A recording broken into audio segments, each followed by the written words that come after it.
بسم الله الرحمن الرحيم الحمد لله رب العالمين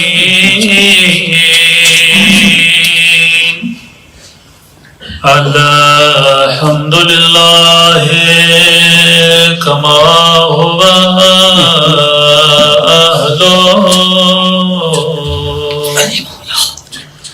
الصلاة والسلام على سيد المرسلين وخاتم النبيين أبي القاسم محمد اللهم صل على محمد وعلى آله الطيبين الطاهرين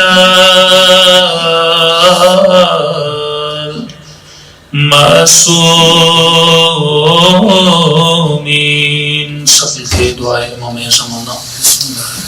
اللهم كل وليك وجبريل الحسن صلواتك عليه وعلى آبائه في هذه الساعة وفي كل ساعة وليان وحافظا وقائدا وناصرا ودليلا وعينا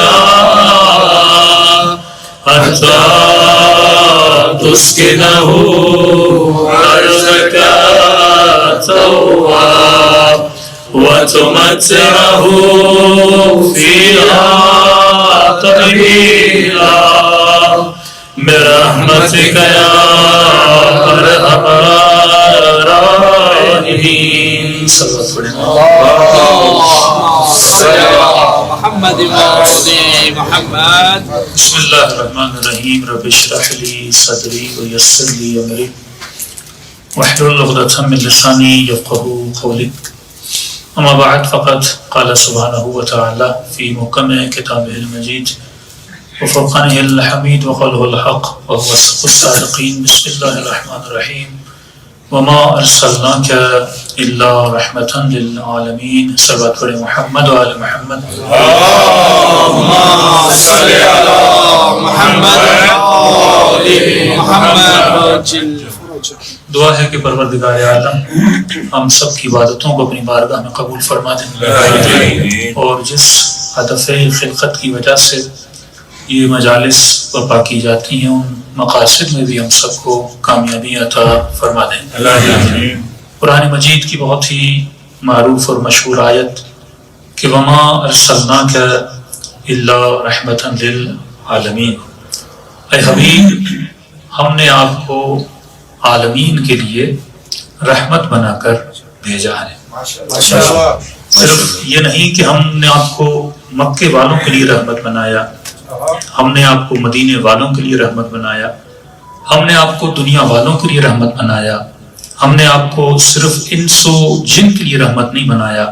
فرمایا آپ عالمین کے لیے باعث رحمت ہیں. جس طرح سورہ حمد ہم پڑھتے ہیں کہ الحمدللہ رب العالمین، میں عالمین کا رب ہوں، تو جس طرح میں عالمین کا رب ہوں اسی طرح میرا محمد بھی عالمین کے لیے رحمت ہے. نعرہ تکبیر، اللہ اکبر، نعرہ رسالت یا رسول اللہ، اور یہ رحمت ہے کیا؟ رحمت کا ترجمہ کیا ہے؟ رحمت کہتے کسے ہیں؟ تو محدث دہلوی فرماتے ہیں کہ رحمت کا مطلب ہی ہے الرحمت حل المشکلات، کہ جہاں نبی کی رحمت آتی ہے وہاں مشکل نہیں رہتی، جہاں نبی کی رحمت آتی ہے وہاں ہر پریشانی دور ہو جاتی ہے۔ تو جب نبی کی رحمت جہاں آئے وہاں مشکل نہیں رہتی۔ تو آج کے بعد کوئی اعتراض نہ کرے کہ ہم یا رسول اللہ مدد کیوں کہتے ہیں، کہ شاعر کہتا ہے ہر درد کے لبوں پہ سجا ہے دوا کا نام، ہر درد کے لبوں پہ سجا ہے دوا کا نام، حاجت سے پوچھ لے تو حاجت روا کا نام، ہر درد کے لبوں پہ سجا ہے دوا کا نام، حاجت سے پوچھ لے تو حاجت روا کا نام، گر تجھ کو یقین نہیں تو آزما کے دیکھ، مشکل کی موت ہے میرے مشکل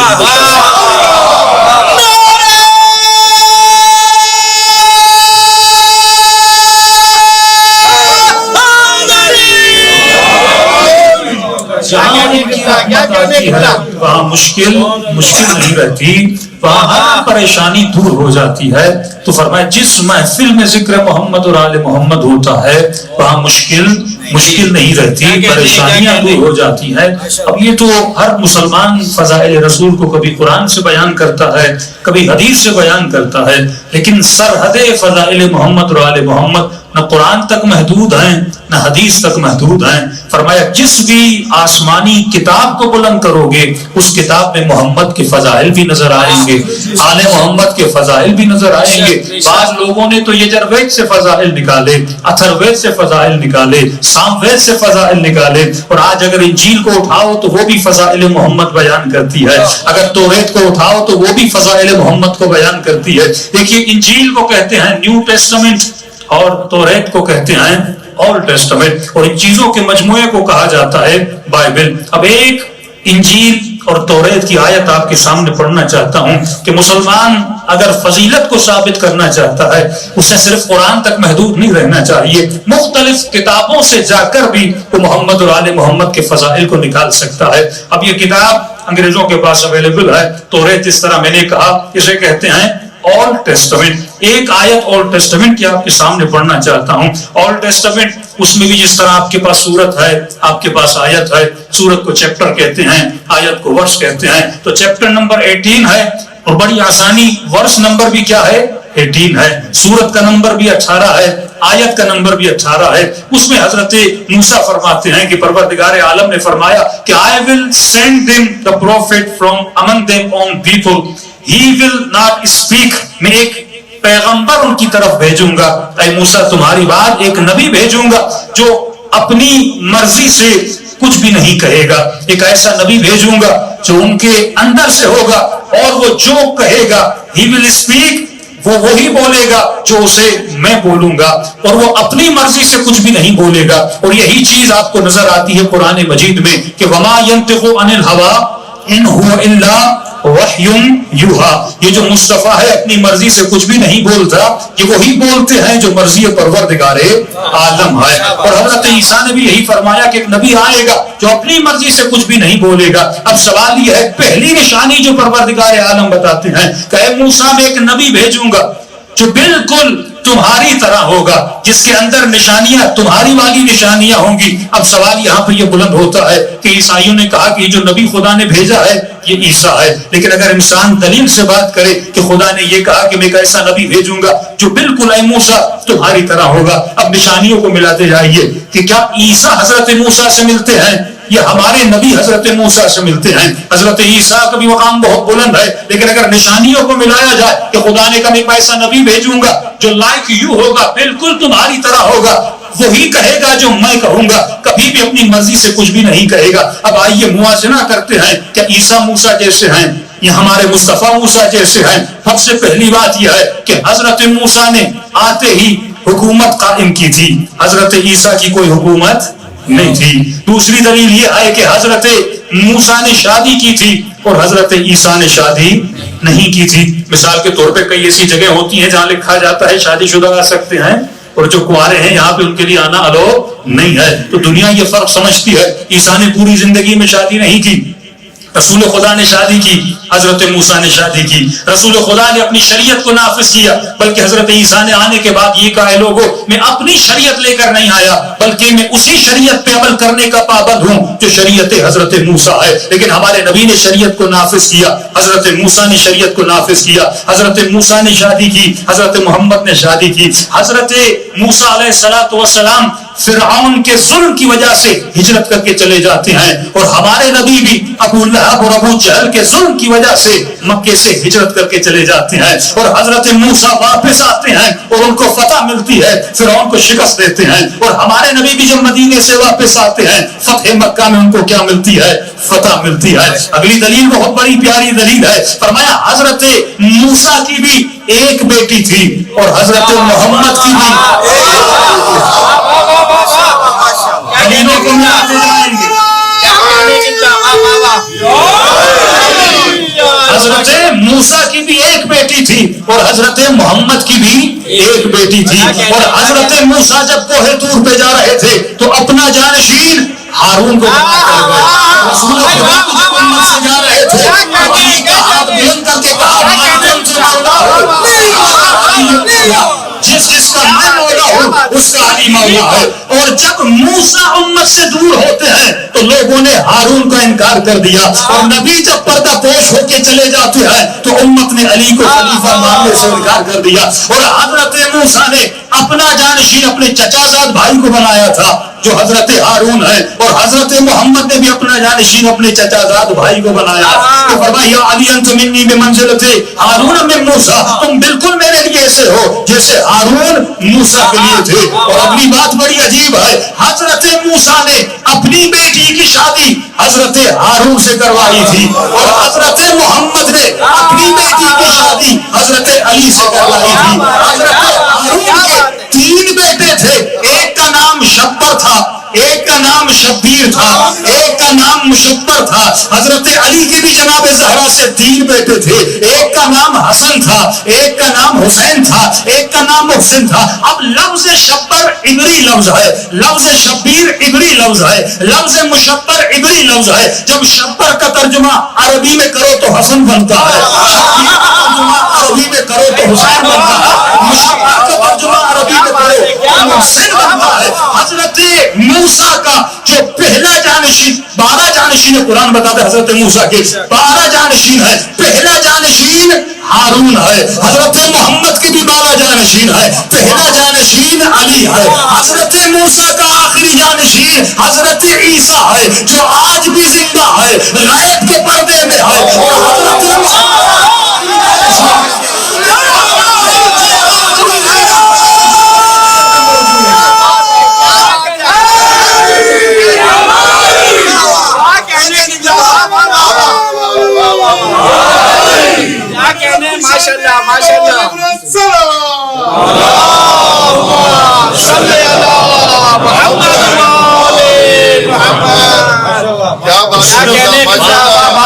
ہے، لیکن اگر انسان دلیل سے بات کرے تو ہر جگہ آپ کو فضیلت محمد بھی نظر آتی ہے، فضیلت آل محمد بھی نظر آتی ہے۔ جب قرآن کہتا ہے وَكُلَّ شَيْءٍ أَحْصَيْنَاهُ فِي إِمَامٍ مُبِينٍ، ہم نے ہر شے کو امام مبین کو عطا کر دیا۔ تو امام مبین کے پاس اگر ہر شے ہے تو چھوٹی سی چھوٹی دلیل جو علماء فرماتے ہیں یہ ہے کہ امام مبین وہ ہوتا ہے، اللہ کا نبی وہ ہوتا ہے۔ چھوٹی سی چھوٹی دلیل یہ ہے وہ زمانے کے علوم کا حامل ہوتا ہے۔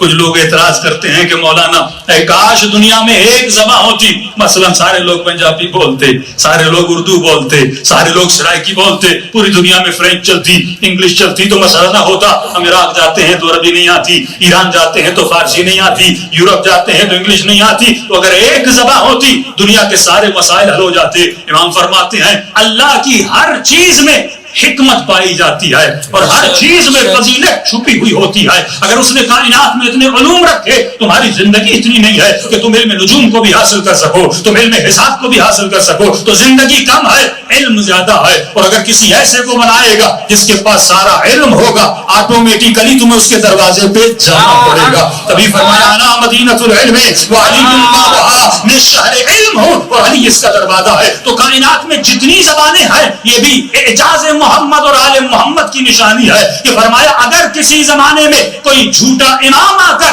امامت کا دعویٰ کرے تو تم اس کے پاس چلے جانا، اور اگر سرائکی والا ہے تو سرائکی میں سوال کرے، اردو والا اردو میں سوال کرے، پنجابی والا پنجابی میں سوال کرے۔ اگر جھوٹا امام ہوگا کتنی زبانیں سیکھ لے گا؟ زندگی ہے کتنی انسان کی، 70 سال میں بہت زبانیں سیکھ لے، 10 سیکھ لے گا، 20 سیکھ لے گا، لیکن کائنات کی ساری زبانیں کوئی سیکھ نہیں سکتا۔ اگر اس امام کے پاس چلے جاؤ اور اگر سچا امام ہوگا تم اپنی زبان میں سوال کرو گے، وہ تجھے اپنی زبان میں جواب دے گا۔ جن لوگوں کو امام کی زیارت ہوئی انہوں نے امام سے عربی میں بات نہیں کی، اگر اردو والے کو زیارت ہوئی تو مولا سے اردو میں کلام کیا، اگر فارسی والے کی زیارت ہوئی تو امام سے فارسی میں کلام کیا، اگر کسی عرب کو امام کی زیارت ہوئی تو کلام کس میں کیا؟ عربی میں کلام کیا۔ تو عزیزو، فضائل محدود صرف قرآن کی سرحدوں تک نہیں ہے۔ جب خدا خود قرآن میں کہتا ہے کہ اس نبی کا تورات میں بھی ذکر ہے، اس نبی کا انجیل میں بھی ذکر ہے، خدا کہہ رہا ہے، اس کا مطلب یہ کہ مسلمان ان کتابوں کو اٹھا اور ان کتابوں کو پڑھ تاکہ جگہ جگہ سے تجھے فضائل ملتے جائیں۔ لیکن مسلمان کو فرصت کہاں ہے؟ ہم تو قرآن بھی پڑھنے کی فرصت نہیں کرتے، تو مولانا توریت کو کون پڑھے گا؟ انجیل کو کون پڑھے گا؟ تو معرفت کا مطلب یہی ہے۔ معصوم فرماتے ہیں کہ ہماری معرفت حاصل کرو۔ مولا معرفت کا مطلب کیا ہے؟ فرمایا جتنا ہمیں جانو گے، جتنی ہمارے فضائل کو پرکھو گے، اتنا تمہارے وجود میں ہماری معرفت بڑھے گی، اور جب معرفت بڑھتی ہے تو انسان کے وجود میں اطاعت اہل بیت بھی بڑھ جاتی ہے۔ سب پڑھے محمد و آل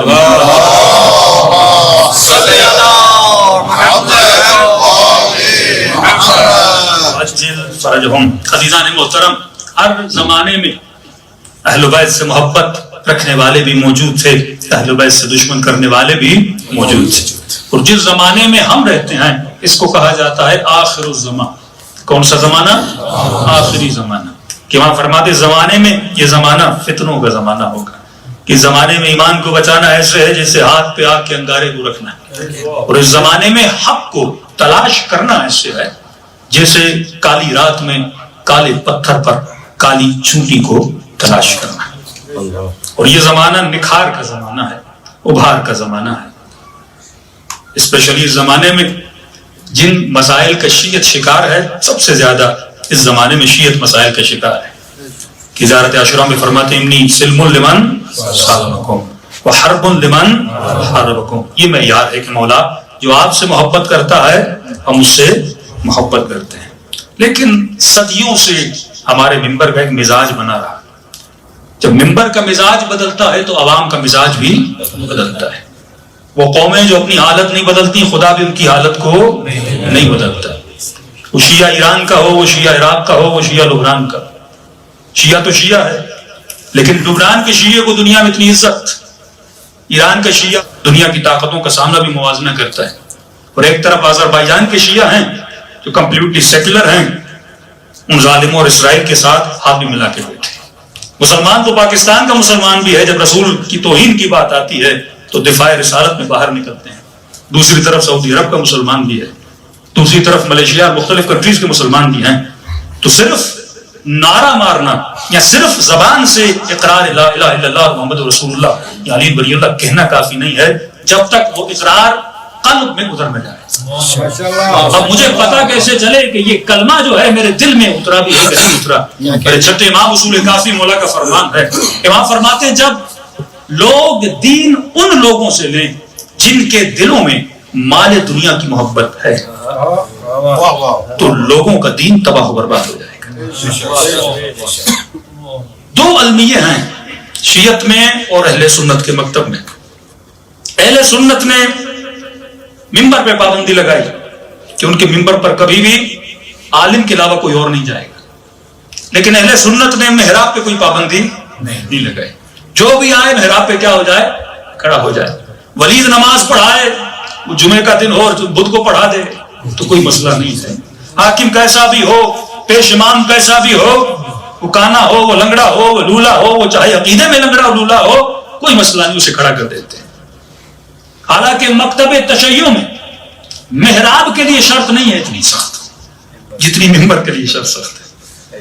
محراب کے لیے مکتب تشیع میں ضروری نہیں کہ مولانا نماز پڑھائے، ہر وہ انسان جس کی قرأت صحیح ہے، قرآن کو صحیح پڑھ سکتا ہے، وہ کھڑا ہو جائے اور نماز پڑھے۔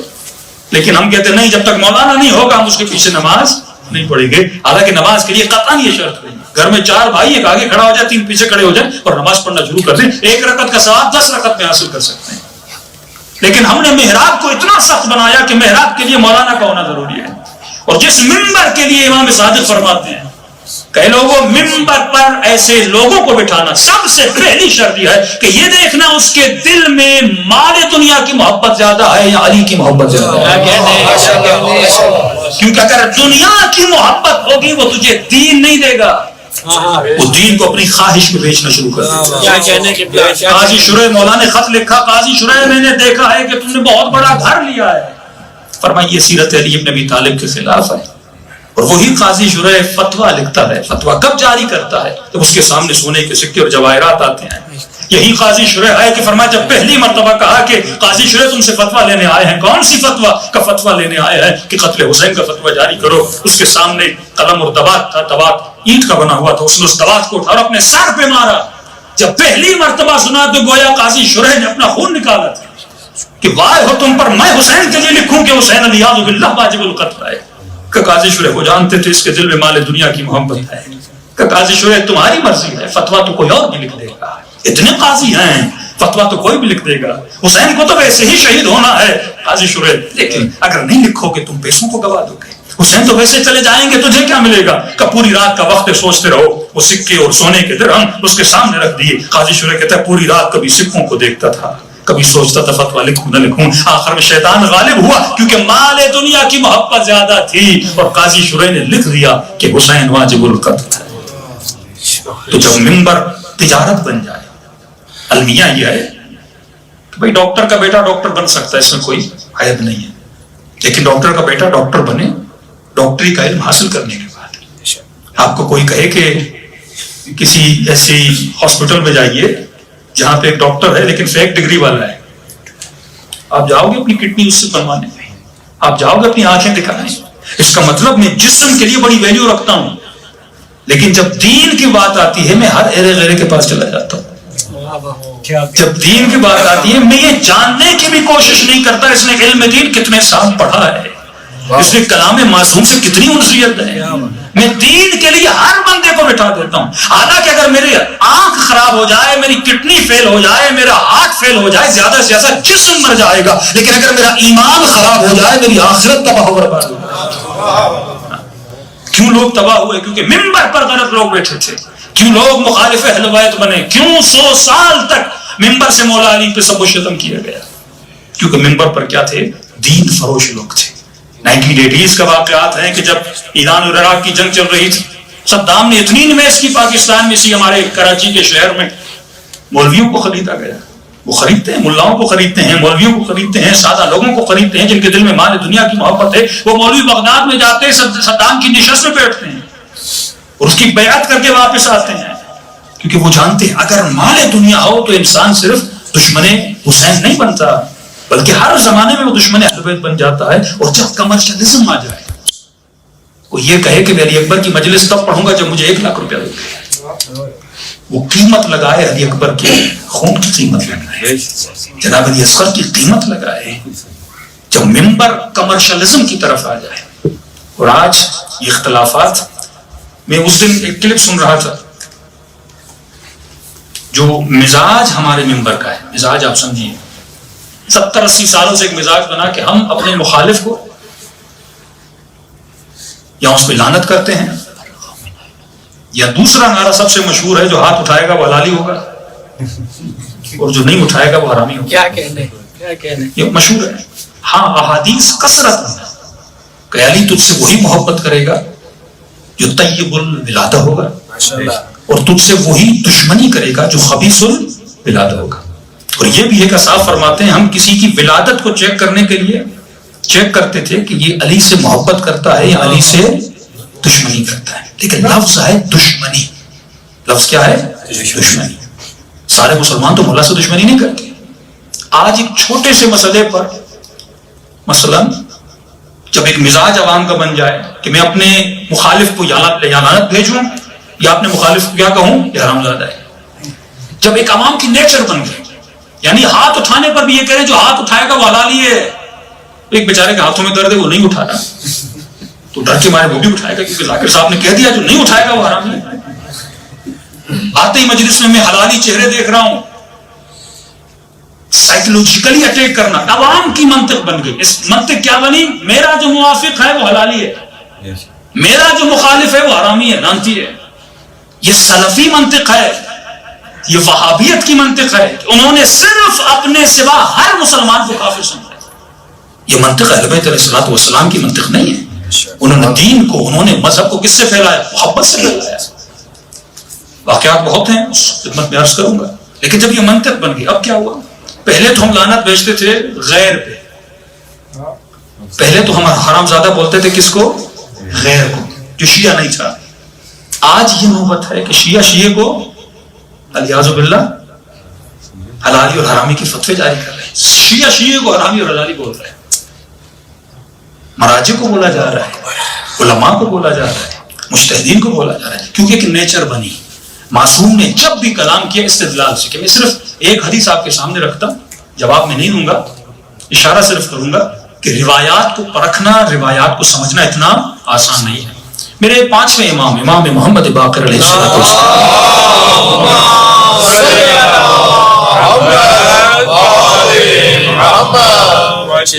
اصول کافی کی یہ روایت ہے. صرف بتا رہا ہوں کہ کتنا مشکل ہے ابحاث کو سمجھنا. جس نے دین کو باریک بینی سے دیکھا نہیں, سمجھا نہیں, وہ پھنس جائے گا ان معاملات میں. فرماتے لا یقتل النبیین واولادہم الا اولاد الزنا, بحر الانوار جلد 20 صفحہ نمبر 240. فرمایا کہ نبیوں کو اور اولاد نبی کو کوئی قتل نہیں کرے گا, صرف وہی کرے گا جو ولد الزنا ہو. ٹھیک ہے, روایت آپ نے سن لی. اب کسی نے شبہ کیا کہ یہ آپ کی کتاب میں روایت لکھی ہوئی ہے, اس کا مطلب جو بھی نبیوں کو اور اولاد نبی کو مارے گا ولد الزنا ہوگا. ہاں بھائی, معصوم نے فرمایا ہے. تو ایک سالڈ سا اعتراض ہوا کہ حابیل اور قابیل کس کے بیٹے ہیں؟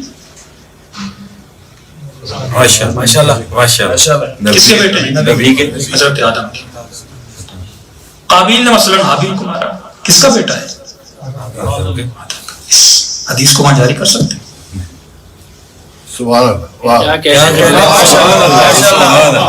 معصوم کا فرمان ہے. اگر صرف ظاہری احادیث کو لے کر فتویٰ جاری کرنا شروع کر دیں, پھر آگے سے یہ مسائل آئیں گے. اب یہاں پہ پھنسے گا تو کہے گا مجھے کسی عالم سے پوچھے.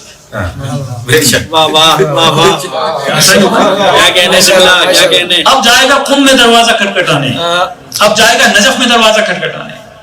اسی لیے فرمایا کہ ہاں ایک میڈیکل اسٹور والا تمہیں پونسٹان دے دے گا. اس نے سیکھا ہے نا, پونسٹان سر کی درد گولی, وہ تمہارا علاج نہیں کر سکتا, اور یہ گولیاں دے دے کہ کبھی غلط گولی بھی دے دے گا, جسم تباہ کر دے گا. ایک چھوٹے سے خطیب نے یا ذاکر نے تھوڑی بہت کتابیں پڑھی ہوئی ہیں, وہ آپ کو علم دے سکتا ہے, یہی کہ نہیں دے سکتا. لیکن جب بڑے گمبھیر مسائل ہوتے ہیں, مسلمان مسائل کا شکار ہو جاتے ہیں. تو اسی روایت کو اس کا حل کیا ہے؟ فرماتے ہیں ولد الزنا, مطلب وہ زنا زادہ ہے. اس کا مطلب کیا ہے؟ ایک مرتبہ زنا زادہ ظاہری زنا زادہ ہے, مثلا جسمانی طور پہ. ایک مرتبہ روحانی طور پر کیا ہے؟ زنا زادہ ہے. اب اس کی تشریح بھی خود معصوم فرماتے ہیں. فرماتے ہیں حضرت آدم فزیکل باپ بھی تھے قابیل کے, اور روحانی باپ بھی تھے قابیل کے. حضرت نوح فزیکل باپ بھی تھے, روحانی باپ بھی تھے. جب خدا نے کہا نا کہ یہ تمہارا بیٹا نہیں ہے, اس کا مطلب یہ نہیں کہ فزیکل بیٹا نہیں ہے, اب روحانی بیٹے کی نسبت ختم ہو گئی, اب روحانی رشتہ ختم ہو گیا. استاد کون سا باپ ہے؟ روحانی باپ ہے. فرمایا یا علی تو اور میں ابوا ہذہ الامہ ہیں, تو اور میں اس امت کے دو باپ ہیں. اب اگر کوئی مجھ سے دغا کرے یا تجھ سے دغا کرے, وہ ہمارا شرعی بیٹا نہیں ہے. اس کا رشتہ کیا ہو جاتا ہے؟ ختم ہو جاتا ہے. اور مجلس میں یہ پڑھا جائے, ایک سائڈ اگر آپ پڑھیں گے, اگر میں کوئی ایسی چیز پڑھوں جس سے گمراہی کا اندیشہ ہو, خدا کی اتنی رحمت بھی بیان نہیں کرنی کہ لوگ عذاب بھول جائیں, اور اللہ کا اتنا عذاب بھی بیان نہیں کرنا کہ لوگ رحمت بھول جائیں. ایک ذاکر صاحب پڑھ رہے تھے مجلس میں, انہوں نے کہا جب ہم نے کتاب اٹھائی اور اس میں حساب و کتاب پڑھنا شروع کیا, مثلا قیامت کا ایک دن 1000 سال کے برابر ہے, پوری عالم قیامت میں کھڑے ہوں گے, ایسا کڑا حساب کو, میں تو پریشان ہو گیا, اب ہمیں جواب کیسے دینا ہے؟ کہ اگلا صفحہ جب میں نے پلٹا تو مجھے اطمینان ہو گیا. اگلے صفحے میں لکھا تھا اللہ کہے گا اے علی پہلے اپنوں کو لے جاؤ جنت. بس یہ کہنا تھا پورا مجمع کھڑا ہو جیسے اللہ نے علی کو کہا اور علی نے اس مجمع کو کہا. کوئی یہ جاننے کی کوشش بھی نہیں کرتا کہ لفظ شیعہ کتنا بڑا لفظ ہے. کہ اس کی ادنا سی نشانی یہ ہے کہ شیعہ ایک دن میں 51 رکعت نماز پڑھتے ہیں. ادنا سی نشانی بتا رہا ہوں. شیعہ وہ جو 51 رکعت نماز پڑھتے ہیں. اور مجمع کو یہ بولا جائے کہ چرس پیتے ہو تو کون سی بڑی بات ہے, بھنگ پیتے ہو تو کون سی بڑی بات ہے. اور یہ جملہ بولا جائے کہ اگر ہم سارے نیک کام کریں پھر اہل بیت ہماری شفاعت کرے تو اس پنجابی میں کہا کوئی چس نہیں اس میں.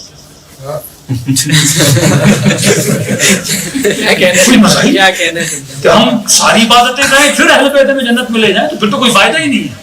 بھائی جنت کے مراتب ہیں وہ تجھے وہاں لے جائیں گے جہاں تو نے تصور نہیں کیا. جنت کے بھی مراتب ہیں, وہاں بھی معرفت کے مراتب ہیں. معرفت صرف دنیا تک محدود نہیں ہے, آخرت قیامت یہ درجات بلند ہوتے ہیں. کہہ رہا نہیں مولا چرسی کو لے جائیں گے تو مزہ آئے گا نا, کسی شرابی کو لے جائیں گے تو مزہ آئے گا. یعنی مجمع کو صرف خوش کرنا, فرامین اہل بیت سے دور کرنا, توہین اہل بیت کرنا, غلط عقائد کو پھیلانا, یہ کیوں ہو رہا ہے؟ کیونکہ دیکھیے کسی بھی دنیا خائف ہے لبنان کے شیعوں سے, ایران کے شیعوں سے, کیونکہ انہوں نے ایک شیعت کا چہرہ دیکھ لیا کہ یہ جب اپنے ردھم میں آتے ہیں, جب حقیقی فرامین اہل بیت پہ عمل کرتے ہیں تو ان کے پاس اتنا پاور ہے, یہ دنیا کی سب سے بڑی طاقت سے لڑنے کی قابلیت رکھتے ہیں. 8 سال جنگ کوئی ملک کرے جس کے پاس کچھ بھی نہ ہو, ایک ماں اپنے 5 بچے قربان کرتے ہیں. ڈاکٹر اسرار کے جملے ہیں نا کہ جب میں نے ایران کی یہ ویڈیو دیکھی کہ ایک ماں اپنے دودھ پیتے بچے کو سینے سے لگا کے ٹینکوں کے سامنے آ گئی, کہا میں سمجھ گیا کہ اس ماں نے علی اصغر کو سمجھ لیا ہے. یہ کردار زینبی ہے. ایک خاتون مجلس میں بیٹھ کے یا زینب کرتی رہے لیکن سر پہ دوپٹہ نہ ہو, بچے کو وہ تربیت نہ دے کہ جناب رباب شب عاشور ہو رہی تھی, امام حسین نے فرمایا رباب تو کیوں ہو رہی ہے؟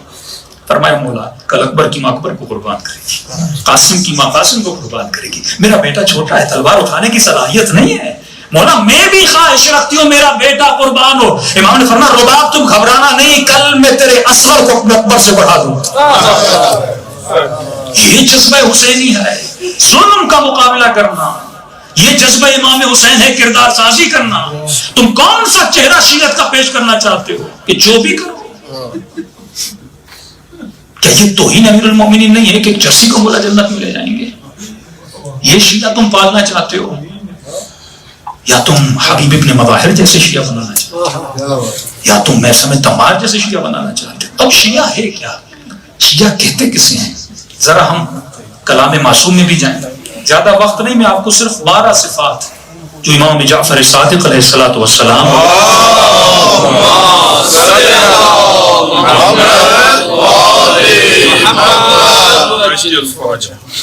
امام فرماتے ہیں پہلی صفت جو ہمارے شیعوں میں ہونی چاہیے وہ صفت ہے صفت استقامت. کہ فرمایا المومن جو ہے کجبل اور راسخ ہوتا ہے, مضبوط پہاڑ کی طرح ہوتا ہے. یہ پیسے کو دیکھ کے گر نہیں جاتا, یہ شہوت کو دیکھ کے گمراہ نہیں ہوتا.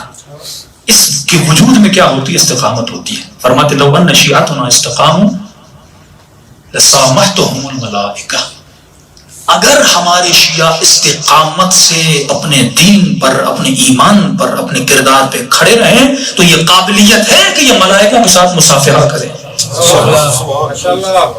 یہ ملائکہ سے مل سکے. یہ استقامت ہے تمہیں. اگر علی ابن ابی طالب ہم کلام ہے ملائکوں کے ساتھ تو تو بھی اگر فضا جیسا بن جائے, تو بھی اگر سلمان جیسا بن جائے. یہ آنکھیں سنیما اور فلموں کو دیکھنے کے لیے نہیں ہیں, یہ آنکھیں ملائکوں کے دیدار کے لیے ہیں, یہ آنکھیں امام زمانہ کے دیدار کے لیے ہیں. تیزی سے دوسری صفت فرماتے ہیں شیعہ اپنے نفس کی عظمت کو بچاتا ہے اور ذلت سے ہوتا ہے. اس پر واجب ہے, عزت نفس پہ کبھی سودا نہیں کرتا. کیسے عزت نفس پامال ہوتی ہے کہ آدمی شرابی عزت نفس رہے گی؟ چرسی کی کوئی عزت نفس ہوتی ہے؟ موالی کی کوئی عزت نفس ہوتی ہے؟ گنہگار کی کوئی عزت نفس ہوتی ہے؟ فرمایا اگر تم عزت نفس کو بقا رکھو سخت مذہب. امام فرماتے ہمارے شیعہ لا یحرون حریر الکلب ولا یطمعون الطمع الغراب. ہمارے شیعہ کتوں کی طرح بھونکتے نہیں ہیں. ہمارے شیعہ کتوں کی طرح بھونکتے نہیں ہیں, سکوت اختیار کرتے ہیں. ولا یطمعون الطمع الغراب, اور کووں کی طرح طمع نہیں ہوتا ان کے وجود, مال کا طمع, دنیا کا طمع. اور فرمایا کہ دشمن سے اور دشمن کی سازشوں سے بچے رہنا, کہیں وہ تمہیں طمع دے کے تمہارے دین کو خرید نہ لے. تیسری صفت ہمارے شیعوں میں زہد ہوتا ہے, سادہ زیست ہوتا ہے. ان کی زندگی زاہدانہ ہوتی ہے اور سادہ زندگی گزارتے ہیں. یہ زرق اور برق کی طرف نہیں ہوتے, دنیا کے زرق اور برق کے پیچھے نہیں جاتے. عجیب جملہ فرمایا ان احببت ان تجاور الجلیل فی دارہ, اگر پسند کرتے ہو کہ جنت میں اللہ کے ہمسائے بنو. جلیل خدا کو کہتے ہیں, جنت خانہ خدا ہے, جنت ہمسائیگی پروردگار عالم ہے. اور تسکن فردوس فی جوارہ, اگر چاہتے ہو کہ جنت میں جلیل کے ہمسائے بنو اور جنت میں ایک فردوس کو تمہارا گھر ہو, تو امام فرماتے کہ اے لوگوں کبھی بھی طمع دنیا کو حاصل نہ کیا کرو, زہد اختیار کرو. چوتھی چیز فرماتے ہیں کہ ہمارے شیعہ اپنی بھی اصلاح کرتے ہیں اور اپنے اطراف میں فیملی ہے مومنین ہے ان کی بھی کیا کرتے ہیں, اصلاح کرتے ہیں. یہ نہیں کہ اگر وہ خود نمازی بن گیا کسی کو نمازی نہ بننا ہے, بیٹے کو نمازی بناتا ہے, بھائی کو نمازی بناتا ہے, بہن کو نمازی بناتا ہے, پورے معاشرے کو متقی بناتا ہے, یہاں تک کہ جب معاشرے میں چلتا ہے تو مظہر تقویٰ بن جاتا ہے. کسی نے سوال کیا کہ چوتھے امام نے اتنی تبلیغ نہیں کی, مولا کے تبلیغی فرامین ہمیں نظر نہیں آتے کہ اس گندے فاسد فاسق معاشرے میں ایک متقی کا ہونا یہ سب سے بڑی تبلیغ ہے.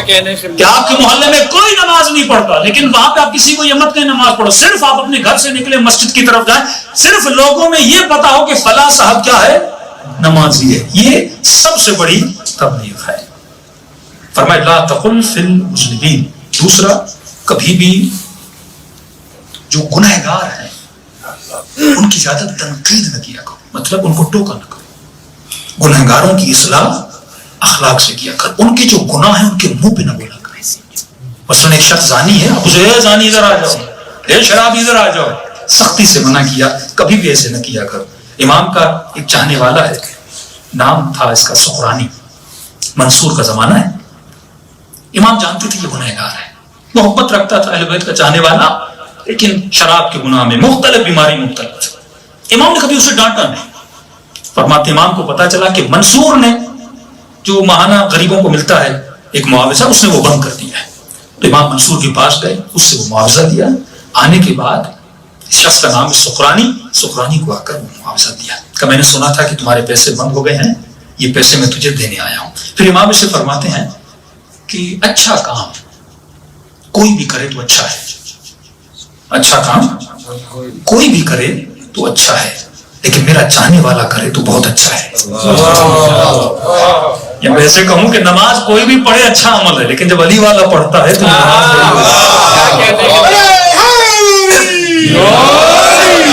فرمایا اچھا کام کوئی بھی کرے اچھا, لیکن اگر میرے چاہنے والا کرے تو بہت اچھا ہے. پھر فرمایا کہ سقرانی برا کام برا ہے, کوئی بھی کرے برا ہے, لیکن میرے چاہنے والا کرے بہت برا ہے. دو جملے امام نے کہے اور امام چلے گئے. سقرانی کہتا ہے میں سمجھ گیا کہ مولا کو میرے عیبوں کا پتہ چل چکا ہے, اور امام نے اس محبت میں فرمایا کہ اس دن کے بعد کہتا ہے میں نے کوئی برائی نہیں. پانچویں صفت فرماتے ہیں امانت اور صداقت. امام فرماتے لا تنظروا الى طول الرکوع الرجل وسجودہ, کبھی بھی لوگوں کے لمبے سجدوں کو مت دیکھا کرو, لمبے رکوعوں کو مت دیکھا کرو کہ ذکر بہت کرتا ہے, سجدے بہت کرتا ہے, عبادت بہت کرتا ہے, ذکر علی بہت کرتا ہے. ان چیزوں کو مت دیکھا کرو, یہ دیکھا کرو وہ زبان کا سچا ہے کہ نہیں, امانت کا پکا ہے کہ نہیں. میرے چوتھے امام کا بہت عظیم فرمان فرمایا کہ وہ خنجر جس خنجر سے میرے بابا کا گلا کٹا, وہ خنجر جس خنجر سے میرے بابا کا گلا کٹا تھا, اگر میرے بابا کا قاتل وہ مجھے دے کر جائے تو میں اس خنجر میں بھی خیانت نہیں کروں گا. اور پھر فرمایا کہ اگر حضرت علی کی دو صفات کمالیہ ہیں, فرمایا 2 صفات یہ ہیں جس کی وجہ سے حضرت علی کو اتنا بڑا رتبہ ملا. پہلی صفت صفت امانت، دوسری صفت صفت صداقت ہے. تو ہمارے شیعوں کے لیے ضروری ہے 5ویں صفت امانت صداقت. 6ٹھی صفت فرماتے ہیں ولایت مداری.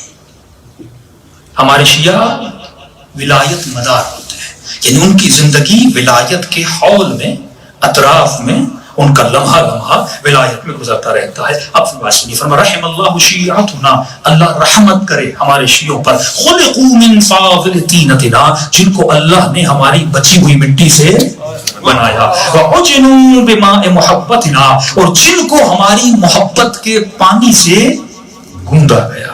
یحزنون لحزننا، غمگین ہوتے ہیں ان چیزوں میں جن میں ہم غمگین ہوتے ہیں، خوش ہوتے ہیں ان چیزوں میں جن میں ہم خوش ہوتے ہیں. اب میرا سوال یہ ہے کہ امام چرس پینے سے خوش ہوتے ہیں یا غمگین ہوتے ہیں؟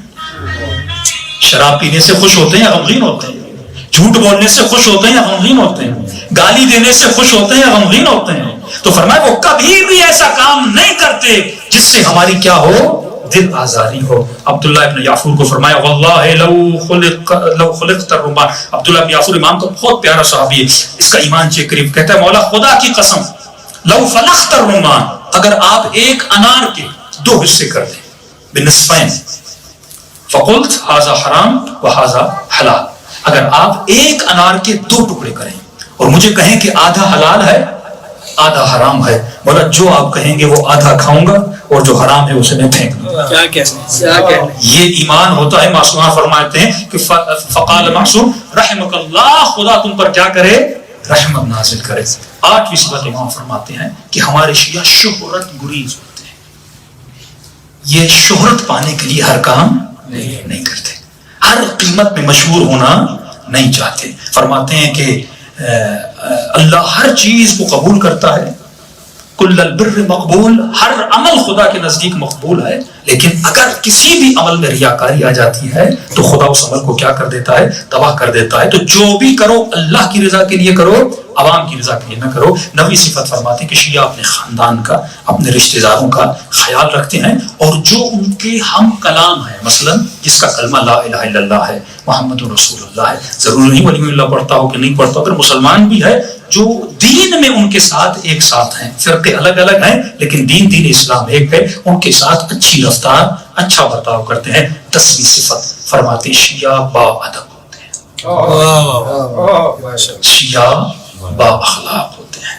بلغ معاشر شیعتنا، پیغام پہنچا دو میرے شیعوں تک. وقل لهم فواللہ، اور ان کو بتا دو کہ امام قسم کھا رہے ہیں، فواللہ مجھے خدا کی قسم ہے، لا تنالوا ولایتنا الا بالورع والاجتہاد، کسی کو بھی ہماری ولایت نہیں مل سکتی اگر اس میں ورع اور تقوی نہ ہو.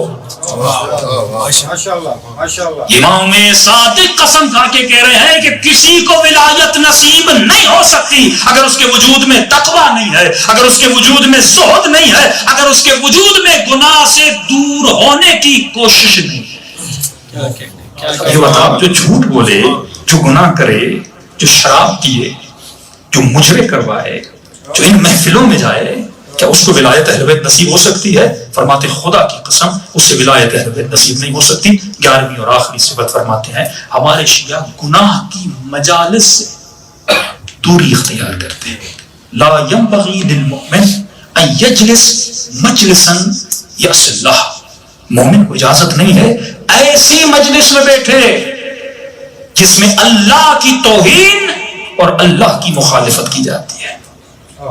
اور اگر کسی مجلس میں خدا کی توہین ہو اور یہ کہا جائے کہ ہمارے 14 رب ہیں، یہ بھی معصوم کی حدیث ہے. امام کے پاس ایک شخص آیا، رجال کشی کی حدیث ہے کہ ایک شخص آیا، امام نے کہا میں نے سنا ہے کہ تم ہمیں رب کہتے ہو. امام نے فرمایا جو ہمیں رب کہتا ہے ہم اس سے نفرت کرتے ہیں. فرمایا ہمارا رب بھی پروردگار عالم ہے، ہم اس کے بندے ہیں، ہم اس کی بندگی کرنے آئے ہیں. اور یہ کہا جائے علی جل جلالہ، ایسے القاب دیے جائیں، یہ معصیت ہے. فرمایا ایسی مجلسوں میں بیٹھنا، ایسی مجلسوں میں جانا کیا ہے؟ شرعاً حرام ہے، جس میں عصیان پروردگار عالم ہوتا ہے. وہ کہتے ہیں نہیں کیونکہ اہل بیت مظہر صفات خدا ہیں تو لہٰذا جل جلالہ کس کی صفت ہے؟ اللہ کی صفت ہے. کچھ صفات اللہ کی ذاتی صفات ہیں، مثلاً خلق کرنا اللہ کی ذاتی صفت ہے، مختص ہے پروردگار عالم کے لیے۔ میں آپ سے ایک سوال کرتا ہوں، امیر المومنین کا مطلب کیا ہے؟ مطلب کیا ہے؟ مومنوں کے مولا، مومنوں کے امیر۔ کیا ہمارے 12 کے 12 امیر المومنین ہیں کہ نہیں ہیں؟ ہمارا عقیدہ ہے نا کہ 12 کے 12 مومنوں کے کیا ہیں؟ امیر ہیں۔ لیکن چھٹے امام کی خدمت میں شیعہ جاتا ہے، کہتا ہے السلام علیکہ یا امیر المومنین، اے مومنوں کے امیر آپ پر میرا سلام ہو۔ امام نے فرمایا آج کہا ہے، کل سے مجھے امیر المومنین نہیں کہنا۔ کہ مولا کیا آپ امیر المومنین نہیں ہیں؟ کہ میں ہوں، لیکن یہ لقب مختص ہے میرے بابا علی بن ابی طالب۔